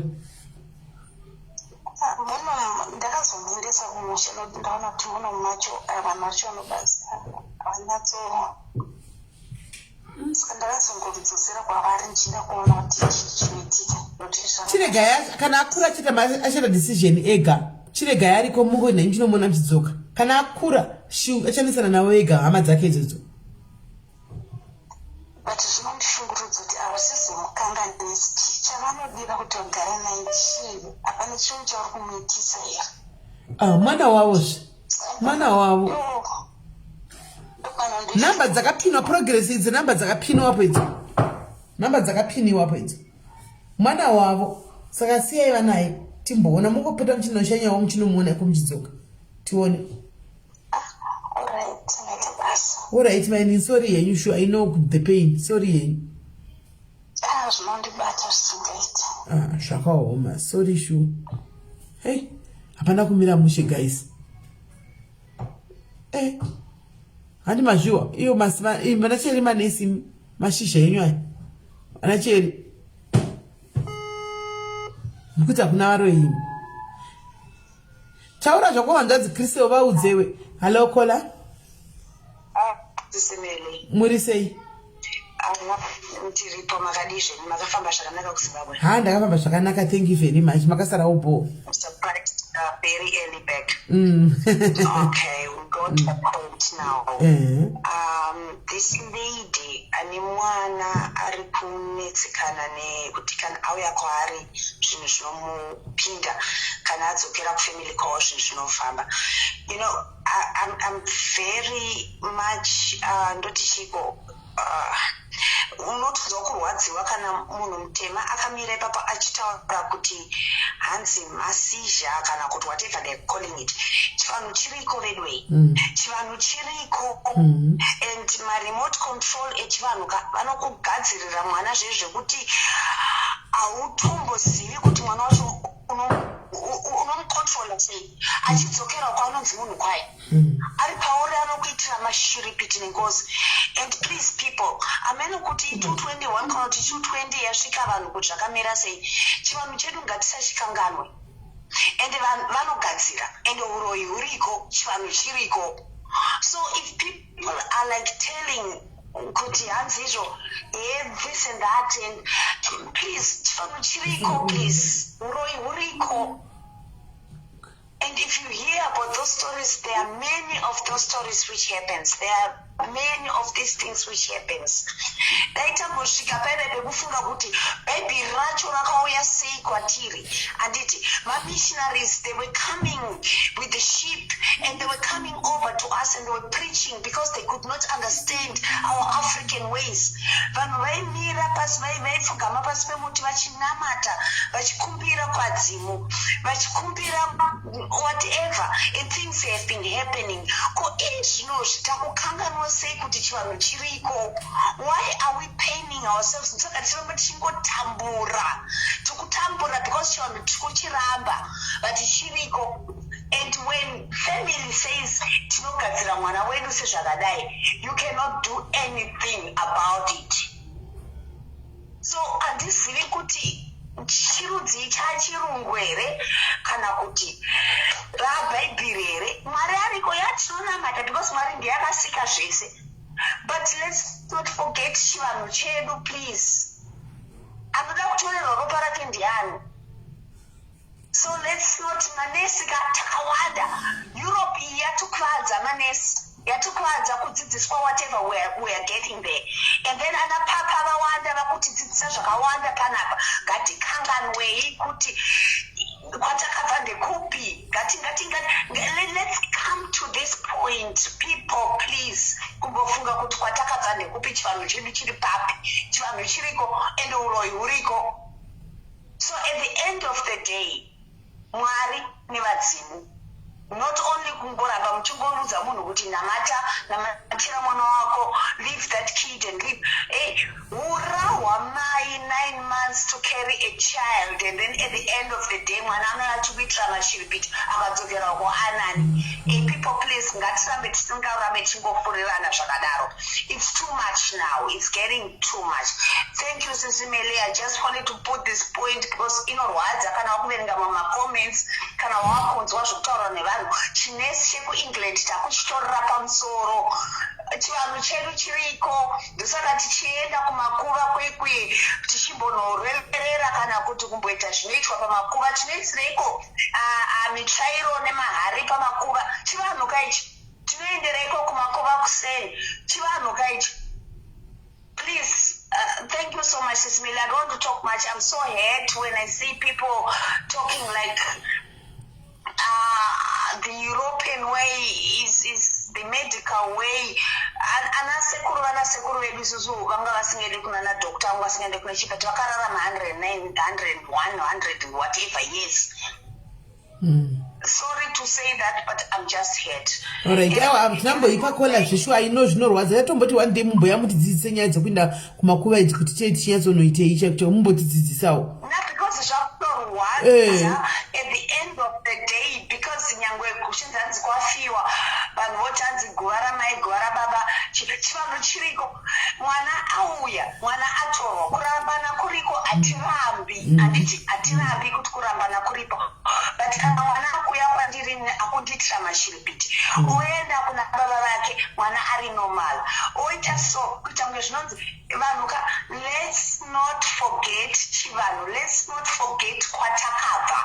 And most of these people vari kuramba vachingotaura kuti Masi or whatever they're calling it, I don't even know. I could not even get kuti zara chinonzi chi kana kuti namatira mwana wako kana kuti chi. Tanga wabvunza kuvadzimu vako, vadzimu vako, wotanga wabvunza kuvadzimu vemwana, because at the end of the day tikada kukanganwa chivanhu chedu kwatakabva. Ndosaka Zimbabwe isiri kubudirira because takutokanana nambuya nehanda nasekuru Kagui, takungofunga na Queen Elizabeth nananhingirikini veku-Europe and all the stuff. Please, people, my mind, handidi kutaura zvakawanda zvangu, but ngatisakanga uroyi huriko, chivanhu chiriko. African science is there and it will always happen. It is always happening. It's always happening. So at the end of the day, this lady just needs help to know how she helps her child. Zvinorwadza kana uri mai wakazvarawo and you are having it in your life. Zvinorwadza kuti mwana kwandirini nanondiitira mashiripiti, but kana auko zvinhu zvinofamba chirudzii. All right. Let's talk back. Vanazvo vari kuzviona, please, this lady just to help kuti zvinhu zvinofamba sei zvakamira sei. That's all my words, and it's okay, Sisimele. Thank you so much. Thank you so much, Kola. Thank you. Kola vari kutaura nepassion, guys. She's talking with the passion yekuti chivanhu chiriko, siyai kudherera chivanhu. Kwanzi tinoenda kumakuva tichinotaura nevanhu vakafa naKola, chivanhu ichocho handi mashona. Saka vari kutaura nepassion mavanzwa Kola, zvingatisadherirai chivanhu. Hello Kola, hanzvadzi masara sei? Muche Sisimele maswera. Taswerapo. No, nada kutaura pakutaurwa pekunzi uroyi kutaura uroyi because problem inoitika ndeyekuti vanhu vanokutaurawo kuti hakuna uroyi vanhu vari kuti vanonamata but hadizi yangu kuti kana vachiti vanonamata bhaibheri ripi because mubhaibheri vese itaura nezvevaroyi kuti variko mubhaibheri kwete haritaura zvekuti kuzimbabwe ayo taura zvakanyorwa mubhaibheri makanyorwa exodus 22 vese 18 inotaura nezvevaroyi so kana vanhu vachiti hakuna uroyi enge vachiti kudii nobada kuvhunza ipapo because kana vachiti hanzi hakuna uroyi iti science or iti medical and otaura kuti toita zvekunamata ndezvekunamata ngatiende pakunamata kwacho mwari vakakanganisa kakunyora kuti wichi mubhaibheri because zviripo exodus 22 vese 18 inotaura nezvevaroyi kuti varipo saka ivo vanhu vachiti hakuna varoyi kana kuti hazviko zveuroyi kuratidza kuti kupikisana namwari kwakubhilivha sainzi kuti mwari vakadhakwa havasi kuziva zvavari kutaura sainzi ndozi kuziva varoyi hakuna but mwari ndo vakanyora bhaibheri vakavaisa mubhaibheri kuti varoyi varipo so totenda bhaibheri here kuti varoyi varipo kana totenda iwewe uri kuti medical chete ndopanda kuvhunza ipapo ndatopedzamo hameno cheri uya upindure orai zvakanaka zvanzi thank you very much gai agozvipinduriranisa nai minesi cheri uyai mupindure mibvunzo yenyu iri kuvhunzwa apa uyai mupindure mibvunzo yenyu iri kuvhunzwa apa uyai mupindure mibvunzo yenyu iri kuvhunzwa apa ka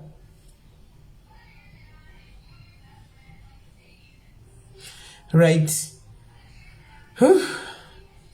hameno zviri kuitika right pane umwe ari kufona guys kana pasina tindonozorora semuti yakatonoita chaiko chaiko moti kuzimbabwe takazogidha sekugidha zvokutamba paya takazogidha zvokutamba chaiko chaiko zvokuzonyatsa jaivha chaiko chaiko mai mwana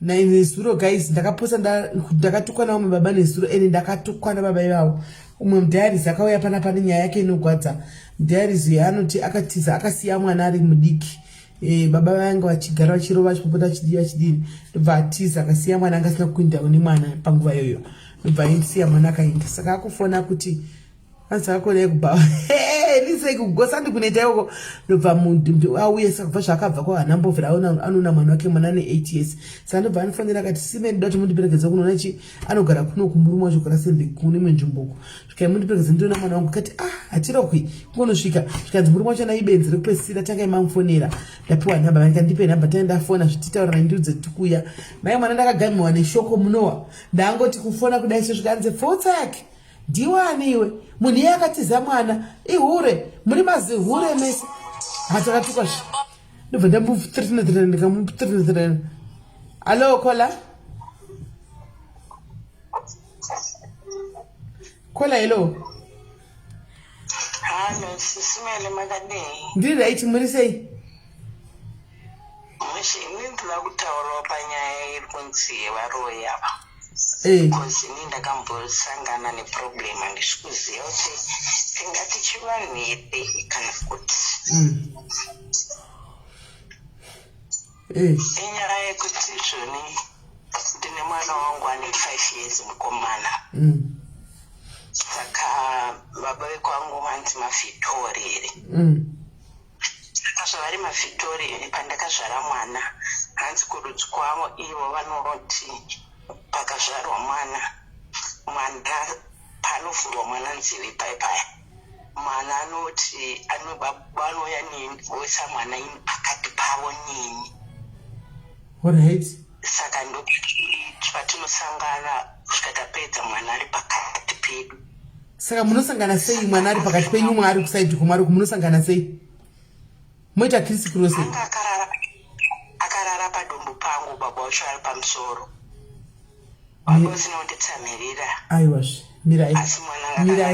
mirai kona makavata nemanhende kudai mwana makaisa apa baba vacho kukwirawo pamusoro pemwana baba vakakwira sei vakakwira but havana kumutsamirira mwana shona izveshona ndakatanga ndichizviramba ende haminodhira chororo ndakabvuma sei ende up to now handitozivi kuti zvinorevei dzisinei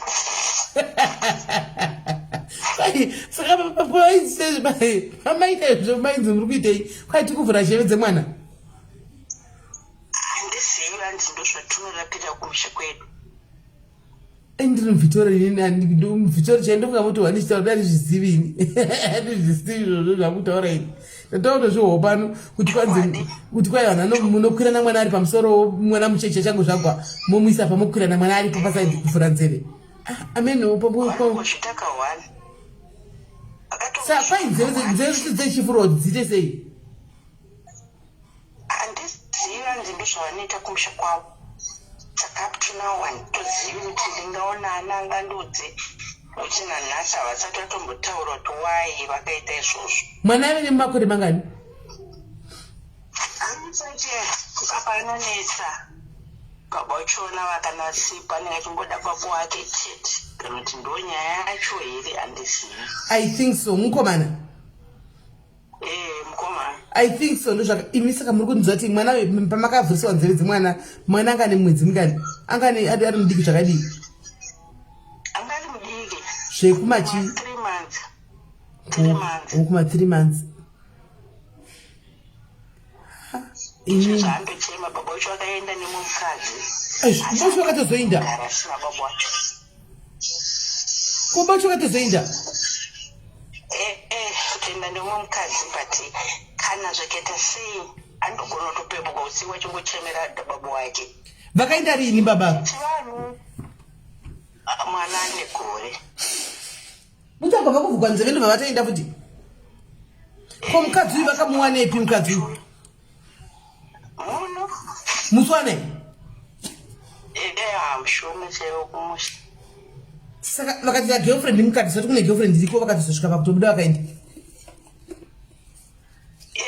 vakatozodzama vatobuda vaenda vakangosiya hembe dzavo nanhasi dzirimo saka vadzokei vanouya ndozvandikuti vanouya uchiani vachazoti asi kuzoona mwana neni waimboda neni ndaimbozviita 10 mafirst days haiwa ndangovatarisa homa itomboitwa kana vakauya vaida mose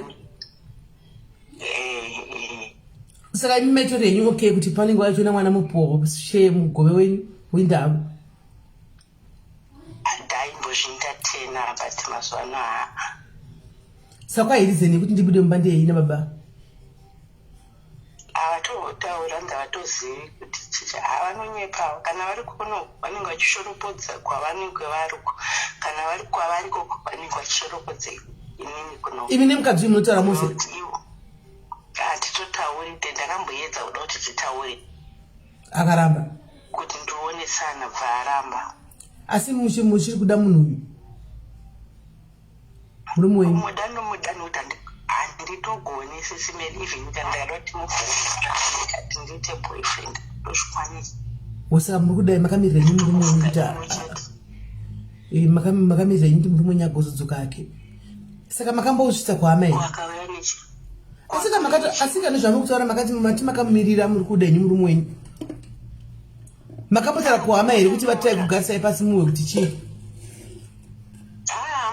hapana chinhu zvinoita kunge varoi pane hama dzemurume hama dzeinyoka kwandiri dzinenge dzichiuya dzichifuridzira vachienda kufuta tinofuridzira shanya vakaenda ikoko vanga vakatofizita uko vachipururudzira uko kwandiri uyo vachitaunzi vakanaka saka ndakangokata hama yese dzemurume mulife mangu mama katorogwa here kana timai kugara zvenyu kutororwa chaivo saka waneyo yakarora futi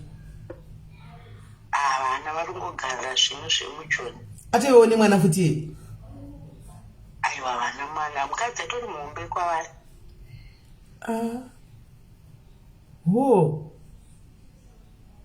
saka kana vakayambotobvunza saka kumba muchadzoka rini ndaneta sesimiri zvinotondinetsa ndakatoka ndatobatwa bp yekufunga murume wenyu asi mari anosiya ake kuti murarame hakuna mari yapanda ndopaanosiya zvotodikuina nhasi ndakatoenda maintenance achirungu maintain sa muri kurarama sei manje handindoba mabasa inozvishandira. No, mwenda usasamuka seizvimende naimini mwana wenyu. Aiwa ndoshanda. Baba vakura zvakadii? Vakura 49 years. Vakura. Kuzva vari munhu mukuru. Vakura but havafungi. Makambaya kwakanganisirei? Hapana zvinotondinetsa sisimeli. Dai iye akataura kuti ndakatadze ndangoenda basa ndakadzoka ndakangona munhu aenda.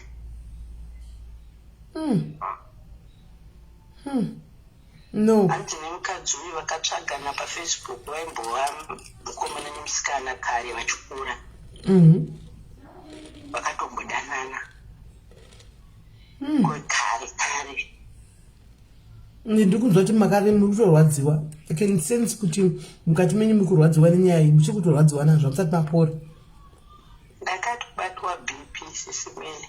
I tried to move on but zviri kuramba. Amuda kumboita malaweni andinongosema so kunzongosema kana kuti kana ndisina kufunga baba handipedzi. Mawo makaita boyfriend chimalawi. Ndakamboda kuedza kuita kuti ndimboita ndimboedza kukanganwa nezvavo kuti ndangogara chingochema. Mukarara naye? Saka ndo pamaitadza kupedza kana musina kufunga baba kuti mupedze muwa kufunga baba ivava. Kona kutosema anodokiswa kudai. Saka handiwo magadzirirwo amaitwa here pamainzirarisai mwana apa? Handichaziva manje. Shame. Makadyiswa muri munyatobata chaiko chaiko. Akaona kunyepera kwaanoita kunamata zayoja anototi habati mushonga aite zvechivanhu anonamata Mwari. Kana kuti ndikafunga kuti move on handitozvikwanisi. Paita umwe achara kola move on inonetsa wena hausi you're not alone ipapo. Hey, zvino kana move on ichinetsa kudai saka modii mogara muchingove nemahati break here emunhu anenge asingasadzoki akainda. Handitogoni sisimeli nokuti iye izvezvi ari kutoita zvekudhiraivha mauber amuzira mauber nevakadzi kuuya kwaisimboita kunoko kwatova limited anogona kana kutopedza ina 3 mwedzi asinombosvika kuno asi vanenge vari mulokesheni totombovaona tichitodhumana navo but havasviki anosvika paanova iye kuda ndopaanouya kana asingade kuuya haawi zikakureva kuti haatombofungowo izvozvo kuti tiripo anongofunga iye kana anzwa kuti ari kuda nezvangu musiwo akangopedza kurara nemi hauchatomuoni mwedzi tu. Asi pamunotana naye munovatana nemakondomu here mweni? Aiwa ndakutotya kuti ko ndikaigirwa chirwere inini ndakazvigarika handina boyfriend handina chii ndopandakufunga ipapa hakuka ipapa ano. Kuti pandakatomborwara paGP achitona hospital he couldn't even come kati akukwanise kuyosondoni. Saka munhu anongondida chiti ndiri strong kana ndiri maproblems hawe. But manje ndoda kubatsira panyaya yemove on apa kuti muite move on ndokuti mukanga zvinhu zvemunhu uyu because anenge anotoziva zvaakaita kana achitotaura chanzi achitotaura mashoko ese anotaura ye kuti handikwanisi kuya kuzokona kuhospital but kana makasimba uye achida kukwirana nemi hambooni pane era ipapo. Anotoziva kana zvokutoti ndotoita maboyfriend ipapo anototsvaga ndotomuziva kuti aiite zvevakurume handitogoni smell handitokwanisi. I'm thinking kuti ndo magadzirirwo amakaitiwa ini pamainzirarisai mwana pandikuvachei mwana ari pasaidika maitogadzirwa ini mwana ari pamusoro pavo maitogadzirwa. I think so. Amen. Iseda tizozizvo asi ndonasoti maitogadzirwa ini ndonase kudaro kuti maitogadzirwa.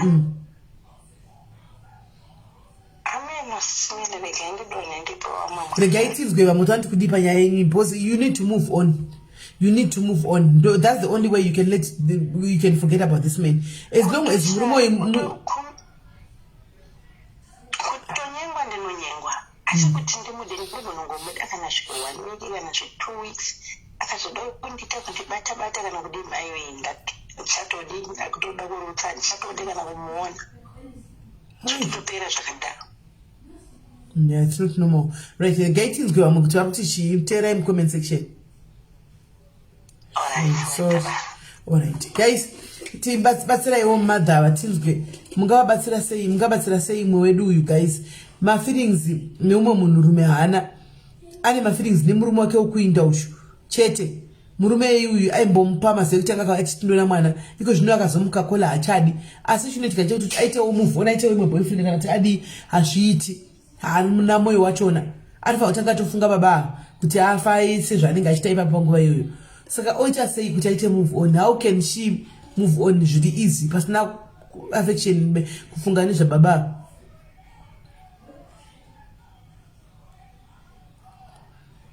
Move on ichatonetsa apa. Kuzi murume wanomuda vakatomumirira kuti adzoke kubva kune umwe mukadzi uyu.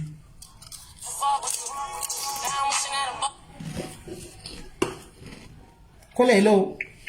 Hello, Sismeri. Muri sei? Right, kuri sei Sismeri? Kuri boku noku. Right. Ndine nyaya tudza ndinoda kutaura. Yekutanga ndeya Cheri. Cheri arutaura kuti hakuna varoyi variko paNational FM yekuZimbabwe every day between 10 a.m. and 12 a.m. vanouya vachitaura nyaya dziri kuitika muZimbabwe kana kuti zvinhu zviri kusangana navanhu muZimbabwe. Inini hamundozozviona paYouTube yakanzi Chimuti. Ukatoenda even kubva musi wa 1 2 3 4 5 every day vanotoiuploada. Unonzwa dzimwe nyaya dziri ipapo dzokuti unotombobhiliva kuti izvi hazviitike but ozoona kuti zviri kuitika. Zviriko zvechokwadi, sainzi dziriko but varoyi variko. Then nyaya yechitunhu ndoda kutaura kuona changobva uyu. Zvaakaita izvo zvokurara nemwana ari padumbu. Kurara nemukadzi abva kuzvara. First time yaunorara naye kunonzi kuvhura nzeve dzemwana ndo zita rinopuwa that action yamunoita kusangana kwamunoita musi wokutanga mukadzi abva mukuzvara kunonzi kuvhura nzeve. Then zvaazotaura kuti mwana anotorwa oiswa pakati odini hausi uroyi.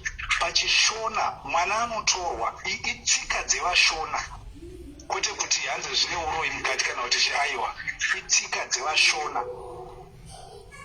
Mwana anotorwa oiswa pakati vorara vapedza baba havarasiri mbeu mukati vanoirasira pamusoro paamai.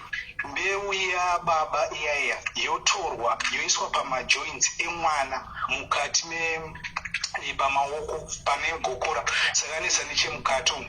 Then pamabvi vanisa kuseri kunofu kutsafu anozorwa imomo ozorwa imomo. Zvinosimbisa mwana patsika dzavashona especially kana atori mukomana. Ndo zvinoitwa izvozvo. Hazvinei neuroyi, hazvinei nechii, itsika dzavashona. Makatozvitawo here koni? Ndachida kutaura. No, inini handina kuzviita. Asi ndangotaura kuti itsika dzevashona. Okay. Hazvisi zveuroyi.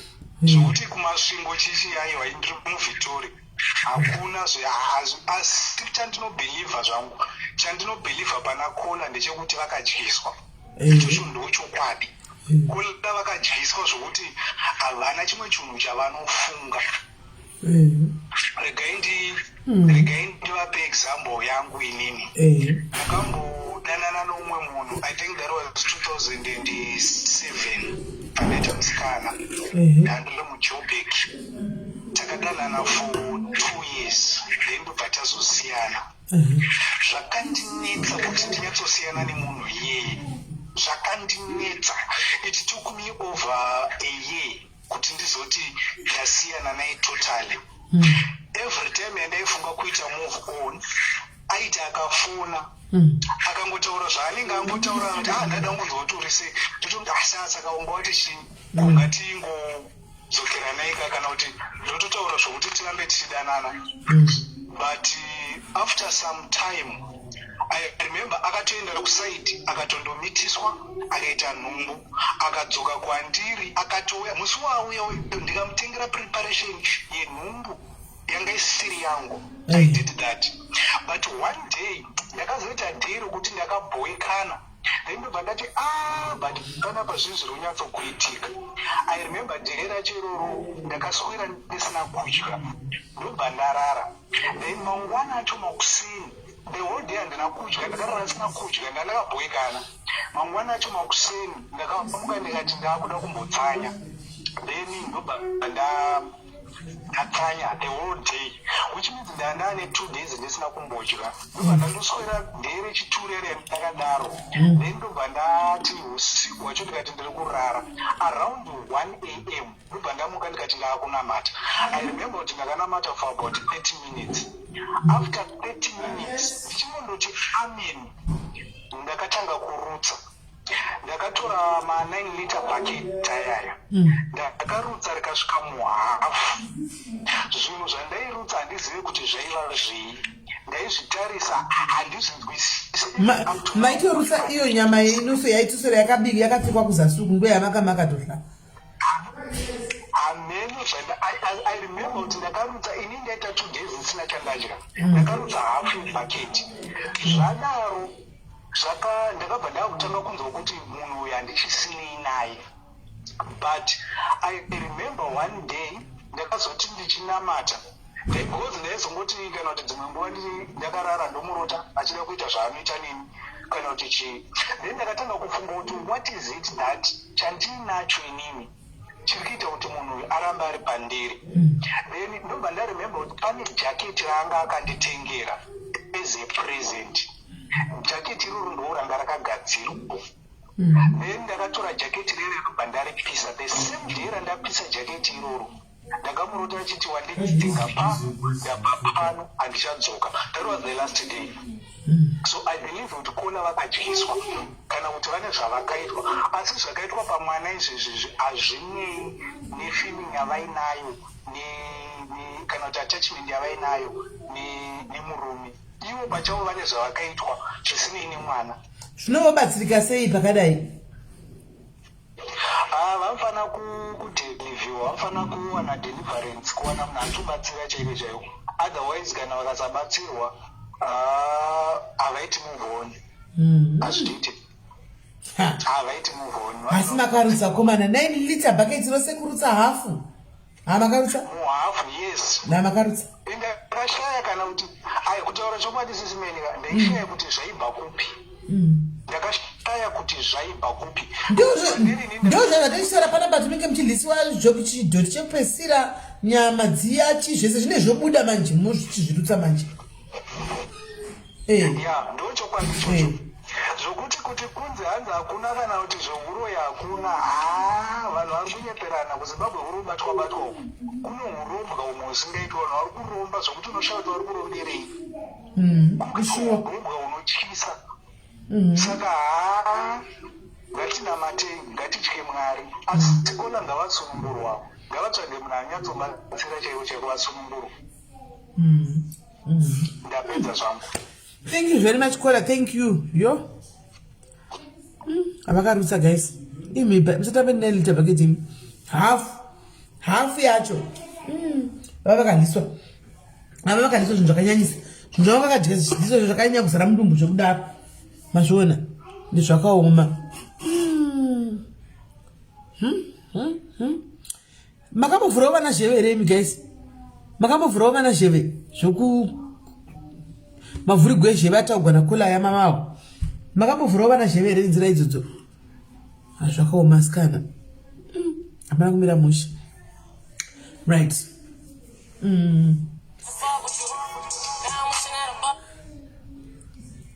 Hello, bachilongwa chekurutsa. Muri sei Kola?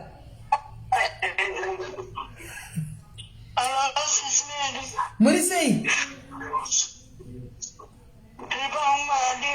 Aiwa. Tiri right.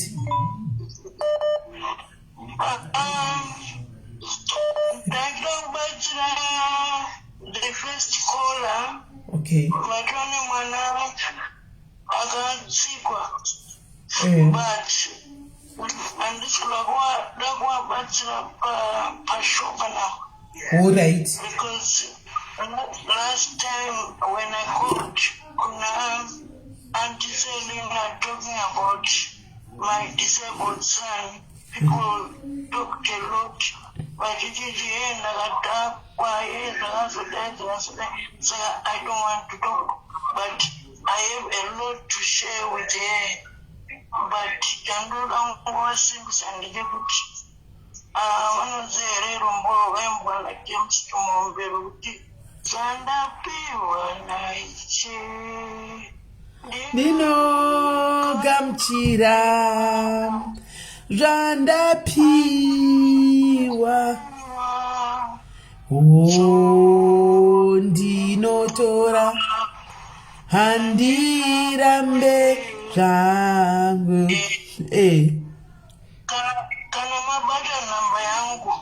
You can put me, you can give me my number because I've got a disabled son. And also I am disabled as well. All right. Oh, okay. Sorry, Kola. Oh, okay. No, but you are okay though. Yeah. I'll just give you a number. Oh, so people, they didn't know that you are disabled. They thought you were drunk. Yes. Oh, but go sadar. All right. I'll make sure that I give you the number and then we'll tell number to say that. Yeah. Maybe manoko yeah, this because kuna mwana wangu mkomana anaanza wangu the period ndio kutoa nao because ninda I disabled that's fine and I was bleeding as well and also it will help a lot. No shame. All right, no, don't worry. I mean kuti mwana wamskana adazenda period wajeta sei inini wangu mkomana akatanga kuita wet dreams and so forth tunaita wakomana that way she can get help and also she can also get help from me as well. Yeah, because the problem is fine. Period, but now I'm taking out period.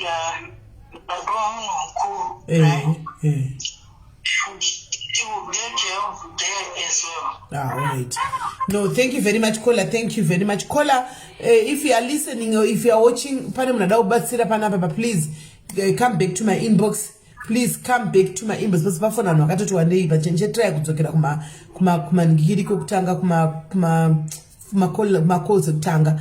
Guys, kana uripo Kola wakateerera, please get in touch with me. Paita Kola netura number yao. Arida kubatsira zvakasimba. Anditi kada kubatsira zvakasimba kuona kwangu ndasoti ine meaning iri beyond. Hanimaona. Saka ndibate ubatsirwe Kola. Ndibate ubatsirwe. Thank you very much Wakoma. May God bless you. Thank you very much. All right, thanks. All right, sharp. Oh, shame. Right.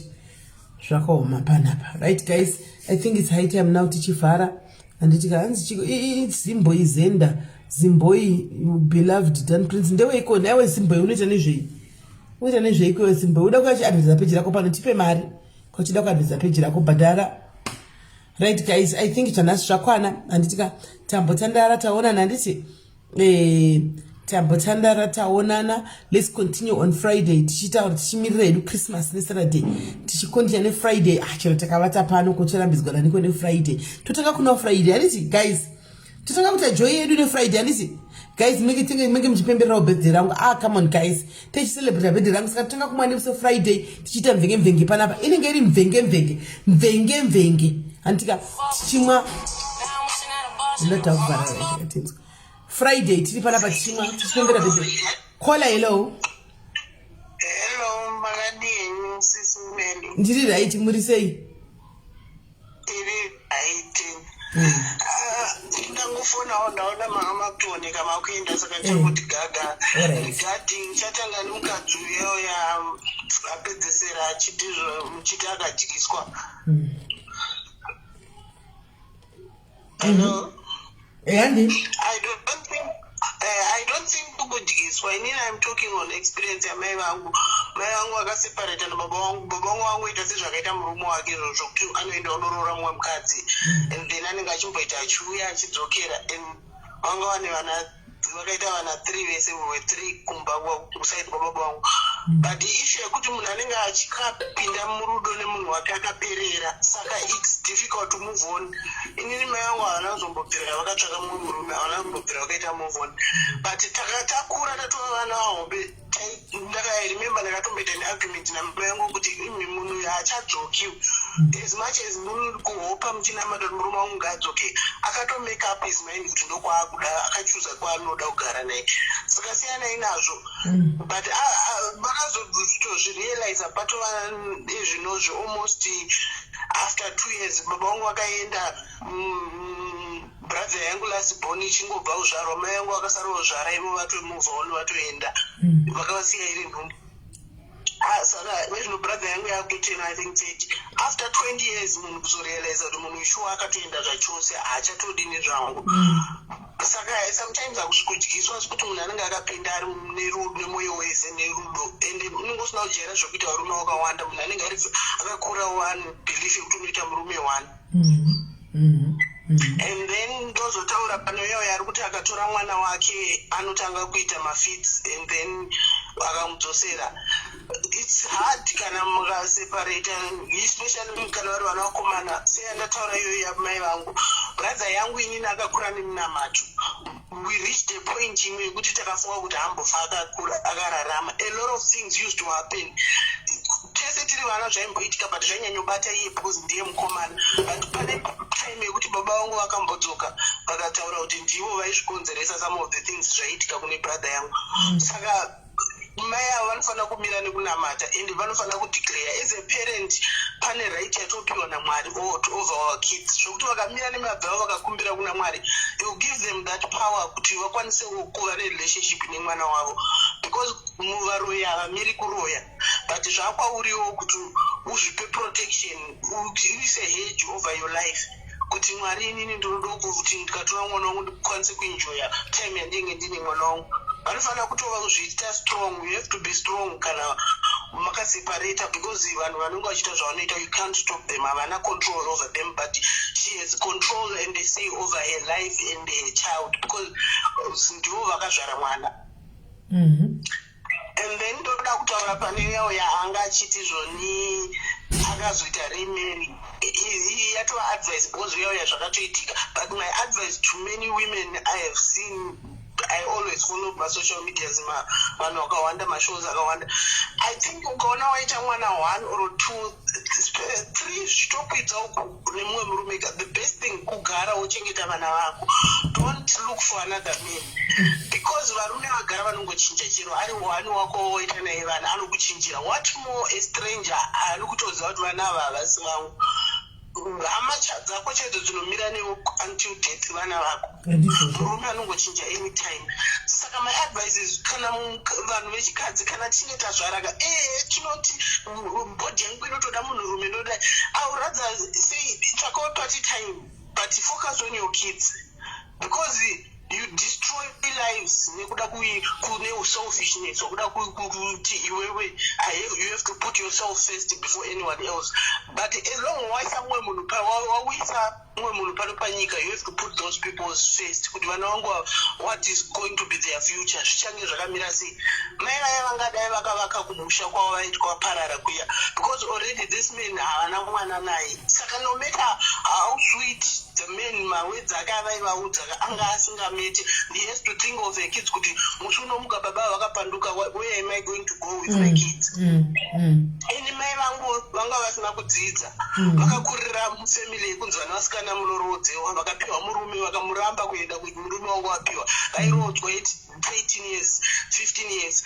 But one thing chavakaita chavakaita vow with God ndechekuti vana vangu ndichachengeta ndega ende hama dzavo dzaizviziva kuti we were 4 of us kuti kana uchida kundibetsera ndibetsere ndini mwana wangu vakazvipira kuti chero pasi pebridge ndinogara nevana vangu handisi kuzosiya mwana wangu achienda somewhere else and for that tinotomira navo. I would rather remain with nothing but ndameka sure kuti mai vangu vawana zvese and she's a hard working woman ezvinovakura but still vakazvitsvagira muda yavo paipiwa vanhu hondo yeminda vakagara pamba pavo.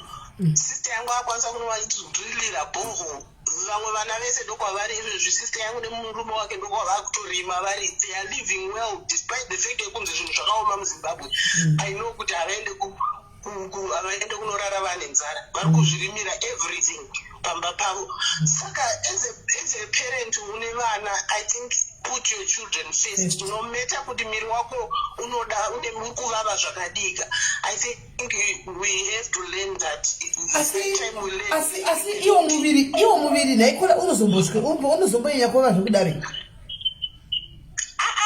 Ndizvo zvinotoreta ndozvakaka kuna mai ava because chii chakavavaraidza zvekusvika pakufunga kuinvesta pamurume ava vasina mwana naye apa vane vana 3 already vasiri vababa. Zvinozvi varinotaura kuti mwana akaita mumwe mwana which means he had no guiding vanga vasingakwanisi kuchengeta mwana wavo like haana that is if kana mwana yasiwa baba yavo. Izvozvo hatiatoda kufunga nezvazvo because mai havatori neBP tikatovapa that kona vanotoswera vatofa ofunga kuti ndozvakaitika. Let's just focus on the way forward but the main thing is vanga vasingafaniri kuinvesta mumarriage already pakanga asasa vachengeta vangadai vakatoita plan B yekutoti rega ndinovakaenda kuvaka kumusha hakudhure vakadai vakatozvivakira imba yavo yavanoziva kuti izvezvi paakutenga kudai vana vavo vaingotakura zvinhu votoenda ikoko but vakainvesta on my feelings vachisiya vana vavo. Right now I can imagine kuti vana vavo what are they going through vachisvikopopoterwa vachimutsiwa nemunhu abva akazvidhakirwa kwaari vachiudzwa all those rubbish pazvinhu zvakashandwa namai vavo. Ipapo panorwadza ipapo. Ipapo panorwadza. Havatombofanira kufunga zvekuzvimba makumbo nekuti BP can be managed. Ini ndinoita BP kana ndine nhumbu. Even now I know what causes my BP. It's weight gain. Kuti kana uchi increase weight it puts pressure on my heart but you can manage it. You have to drink lots of water. You have to reduce my salts. Everything zvine my salts. You have to eat garlic. You have to exercise. Inotodzika yega unototanga kutodzika. Saka it's not something chekuti tinobva tati ndakaita BP nechirwere cheBP zvaitwa nambuya vedu kudhara vasingazivi but zvirwere zvakawanda some of the things we can manage them because chikafu chatinodya chimwe chinokonzeresa nekusa exercise. So you have to manage and that woman she has to go back to the drawing board. That's where she has to start from. Kuti kana vachikwanisa vototumira vana mari vototi endai munonomusamusha izvozvo kwakawaitwa nyangwe chituru nyangwe vochiti zvipfuyo zvavari kuti chichizochitakurwa zvoenda kumusha vana vochitonotanga unogara kumusha kana vachizodzoka vari kutodzoka vane plan B vachiziva kuti takadrilisa bondo kunorima kuZimbabwe zvipfuyo zviriko ndichapfuya huku. People are making money in Zimbabwe. I feel pain vanhu vachitaura kuti munhu ngaasadzokera kumusha kuri kutamburwa zvakaita pamukadzi wamakabetsera uya achiti ndoda kudzokera kumba. Some people are living pretty in Zimbabwe. Ashem vari kurarama variko vari kugara zvakanaka sterek pazimba. Isimba rako kana uri munhu asina usimbe you have a good life.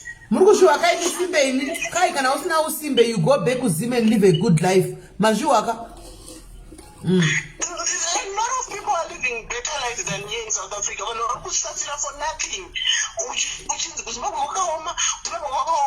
is a lot of things that made people to leave Zimbabwe besides economy. Obviously, but it's not like Zimbabwe it's a very bad country you can't survive. Yeah, mentality yako kazviudza izvozvo kuti hakuna chinobuda chinoitika for sure hapana chaunonoita chinobuda but vanhu vakawanda vane musoro vamwe vari kuita mari over zvinhu zvisina kana zvinhu zvisingashamisiri but people are having a living vari kutovaka dzimba vari kutokudza kuudza mhuri dzavo vana vari kuenda kuchikoro zvikapedza university. Saka I think that woman, she has to just go back to the drawing board. Instead yekuzvifunga kuti saka murume uyu, that's how men are. Even the Bible said don't depend on a man, he will change. Like weather, today anogona kumuka achipisa mangwana anomuka tonhora, even your own blood relative can change against you. Saka you just have to thank God I'm still alive. You dust yourself, you move forward. What's the plan? What's the way forward? Wotoenderera mberi neupenyu, kwete kuramba uchizvitya moyoni zvinhu zvakatoitika zvikatopfuura, but what's the way forward? Aiwa, ndanga ndingoda kutaura. Aiwa, maita basa. Thank you very much Kola, vataura sense chaizvo. Zvikuru sei pakuti vanhu ava ngavaende kumusha, vanovaka, vanorima uko, vachiita maprojects. Vataura maodza chokwadi papo. Hakuna rent, hakuna everything unongochizvirimira from chinhu choga chaunotenga ishuga ne cooking oil. Ufiti vamwe vakutoziva kugadzira cooking oil, unoigadzira mudzungu, cooking oil unoigadzira mukaka wemombe. Saka shuga chete ndo yaungatotengi. Zvimwe zvese zvinozviitira nemasamba ndo zvaungatengi. Upfu, muriwo unongochizvirimira, huku dzako, mazai unongochitora, tsuro, mombe, mbudzi unongochizviitira. Saka kumusha it's way better than town. Saka muri kuenda rini Kola? Kumusha. As soon as zvinhu zvangu zvikangoita, I can't wait to go ndonorima kumusha. Makatowana pekurima? Ndonorima kumba kwamai vangu. Pahombere. Munda wakakura. Pakakura zvokuti kwavakapirwa iwa kwanga kusangana muganhu waingonzi as far as you can go. Saka hakuhombe. Alright, munonorima. Ndinoya mondigurirawo pangu papisi. Munda wose wemunodi. Ndinoshona kutaura nemuseri, ndataura nemuWhatsApp. Alright, iripo. Tondibata kuWhatsApp. Alright Kola, thanks very much. Bye bye. Right, muri kupuwa zano, akubaigwa zano ndewako, muri kuiwa kanyaya, muri kupuwa zano kuti kwai kumusha go and rima kumusha. You don't buy muriwo, you don't buy nzungu, you don't buy mafuta, unokudzidzira kugadzira nzungu, and vakutaura sense Kola sense kwanzi kunhu zvokuchema twai kune zhara kune nzara.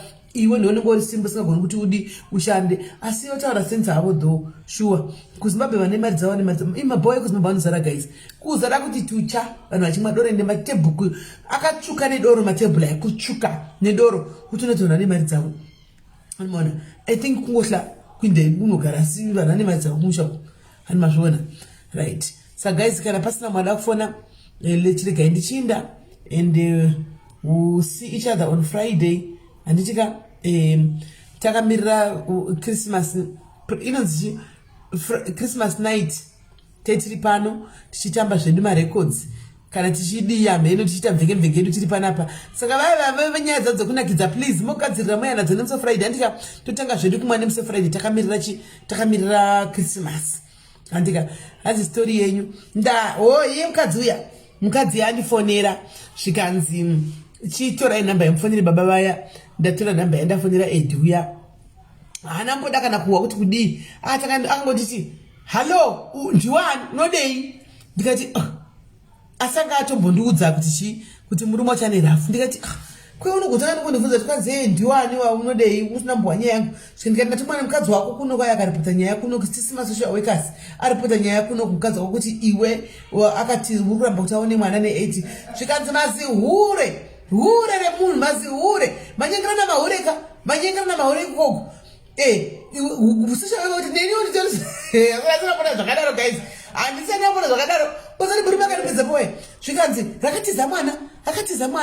akatiza mwana wako munhu ye. Ndikati kweni zvako nditikowo chiti zvikanzi mazijoki chinhu vandatukwa paya. Ndikandobva kati kwa phone ndikati ndobva ndati alright, ndobva ndati ndimusendera message ana WhatsApp, ndobva ndisa message cheche, ndobva ndati shamwari kuti ndikowaita kamanje ndikuya kuzotora mwana mandati kuzotora nokuti ndafana ndiwezedra kusvikanaka iwe kutonituka. Saka wewe ukadzira kuti pandouya ndikuya kuzotora mwana handiti svikaya futsaki usapata zvinira pafoni yangu iyi. Ndikati alright, ndobva ndamiti alright cool, tosangana kana ndauya kuda tuzotora zvangu chara pamesi pangu ndakutarisana kudai pazvapera. Saka ndofunga shasha dzinombopenga here, ndofunga dzadzagadzikana time manje pfungwa dziyadziya vanje kuti munhu yandatoona tuka yanogona kakanditorera mwana.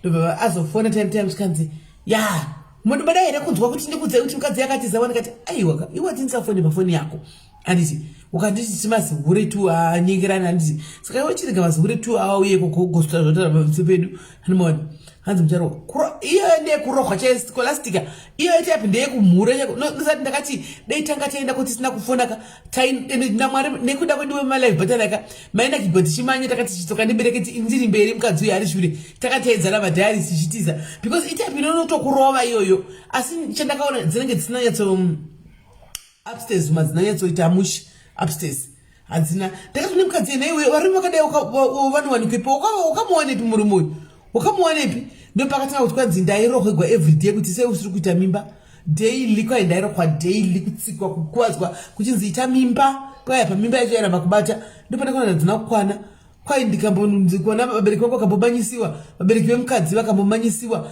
vose ndikati saka munhu akamanyisa vabereki vako kuzoti isusu tichatonomanyiswa nemudege nemudenga titonorohwa tikazvirega saka izvi ndakamirira kuti auye kuno kana auya mukadzi uyu kunoku ndomuperekedza kuningikiri kumapurisa toenda kune matruma nemakansela voona kuti vangatipa munhu kuenda naye kuti tokane toga tinonorohwa handiri kunyeperai toga tinonobikwa mai mwako ndokwatonorohwa mukaona drama chairo uko ndokwatonorohwa iro roziva verazira zvaikuti kaindezosera iro zomba ndakona kuti haridzoserekini asi ndavaona ungasi takakuona soti rafi yaro yara yakaita kaharidzoserekini ya torohwa tikazvirega mai mwana ameno saka mukadzi uyo achauya soon after Christmas achabva auya kana angouya tobva taendako aiwa si zvinenge zviri palive ndifamba ndakangoigawo foni yangu kuti murione zirimeri aiti mazibure richituka muriona ndika ndichibva kuti nyaya yacho iri kufamba sei because ndakamutukiwo watiza uchisiyawo mwana pakadaro sho unokatiza oga usiya mwana iwe biriga imi guys kana mawana kuda kuinda musasiye vana pavanhu vakafanana nemapenzi aya ibenziri animaona musasiye vana pakadaro vana vanogona kutoabhiswa chaivo chaiko antimashona kana ende musatinya kukoshesa digmatize too much kudarika chi vana venyu vananga vauye kumberi first digmatize kumasure animaona because digmatize yaino kugara chingori mburugwa haitizi haina kwainoinda inenge ichingove mumburugwa imomuya inenge yangogara mumburugwa imomu hakuna kwainoinda hakuna kwainombotiza kana kushifta ichiinda asi vana pamberi vano kumasure hani mazviona vana pamberi musakochese varume zvokudaro kudarika vana hani mazviona ehe sana kuti ndingokudzai kuti tazuro takanga tichida kuti unorohwa nobaba kunoku kuti ati anorohwa saka ameno kuti chinofamba sei hanzi akaukiuza the female fertility ameno slick row ameno zvizvo zvichifamba sei ameno so guys zvacho zvakaoma shuwa nokuti chokwadi chikoshesai vana nokuti dhiki yamunenge muchikoshesai inenge ichingove mumpendi haina kwainoenda hakuna inenge ichingove mumpendi yakugara mupindi yakumirirai inenge ichingove mumpendi saka koshesai vana musakoshese chi digmatize anozviona saka guys ndandikokudzai ini ndakuinda chigainde ndozorora tosanganise Friday John Karim uri sei hanzvadzi ndakurova so John Karim indakuti rovimbi kudai saka guys indakuinda tosanganise Friday andika memupemberera ini guys ndakatsvoka musi Saturday musi Christmas sa 25 ndomusa ndakazvago saka 24 eve techicelebrate birthday tiri panapa techicelebrate birthday kane vamwe vose vakatsvoka December techiyocelebrate pano techiyocelebrate day iroro andika saka guys mararapo andika God bless you, Mese. I love you so much. Take care of yourselves. Till we meet again on Friday night. Take care.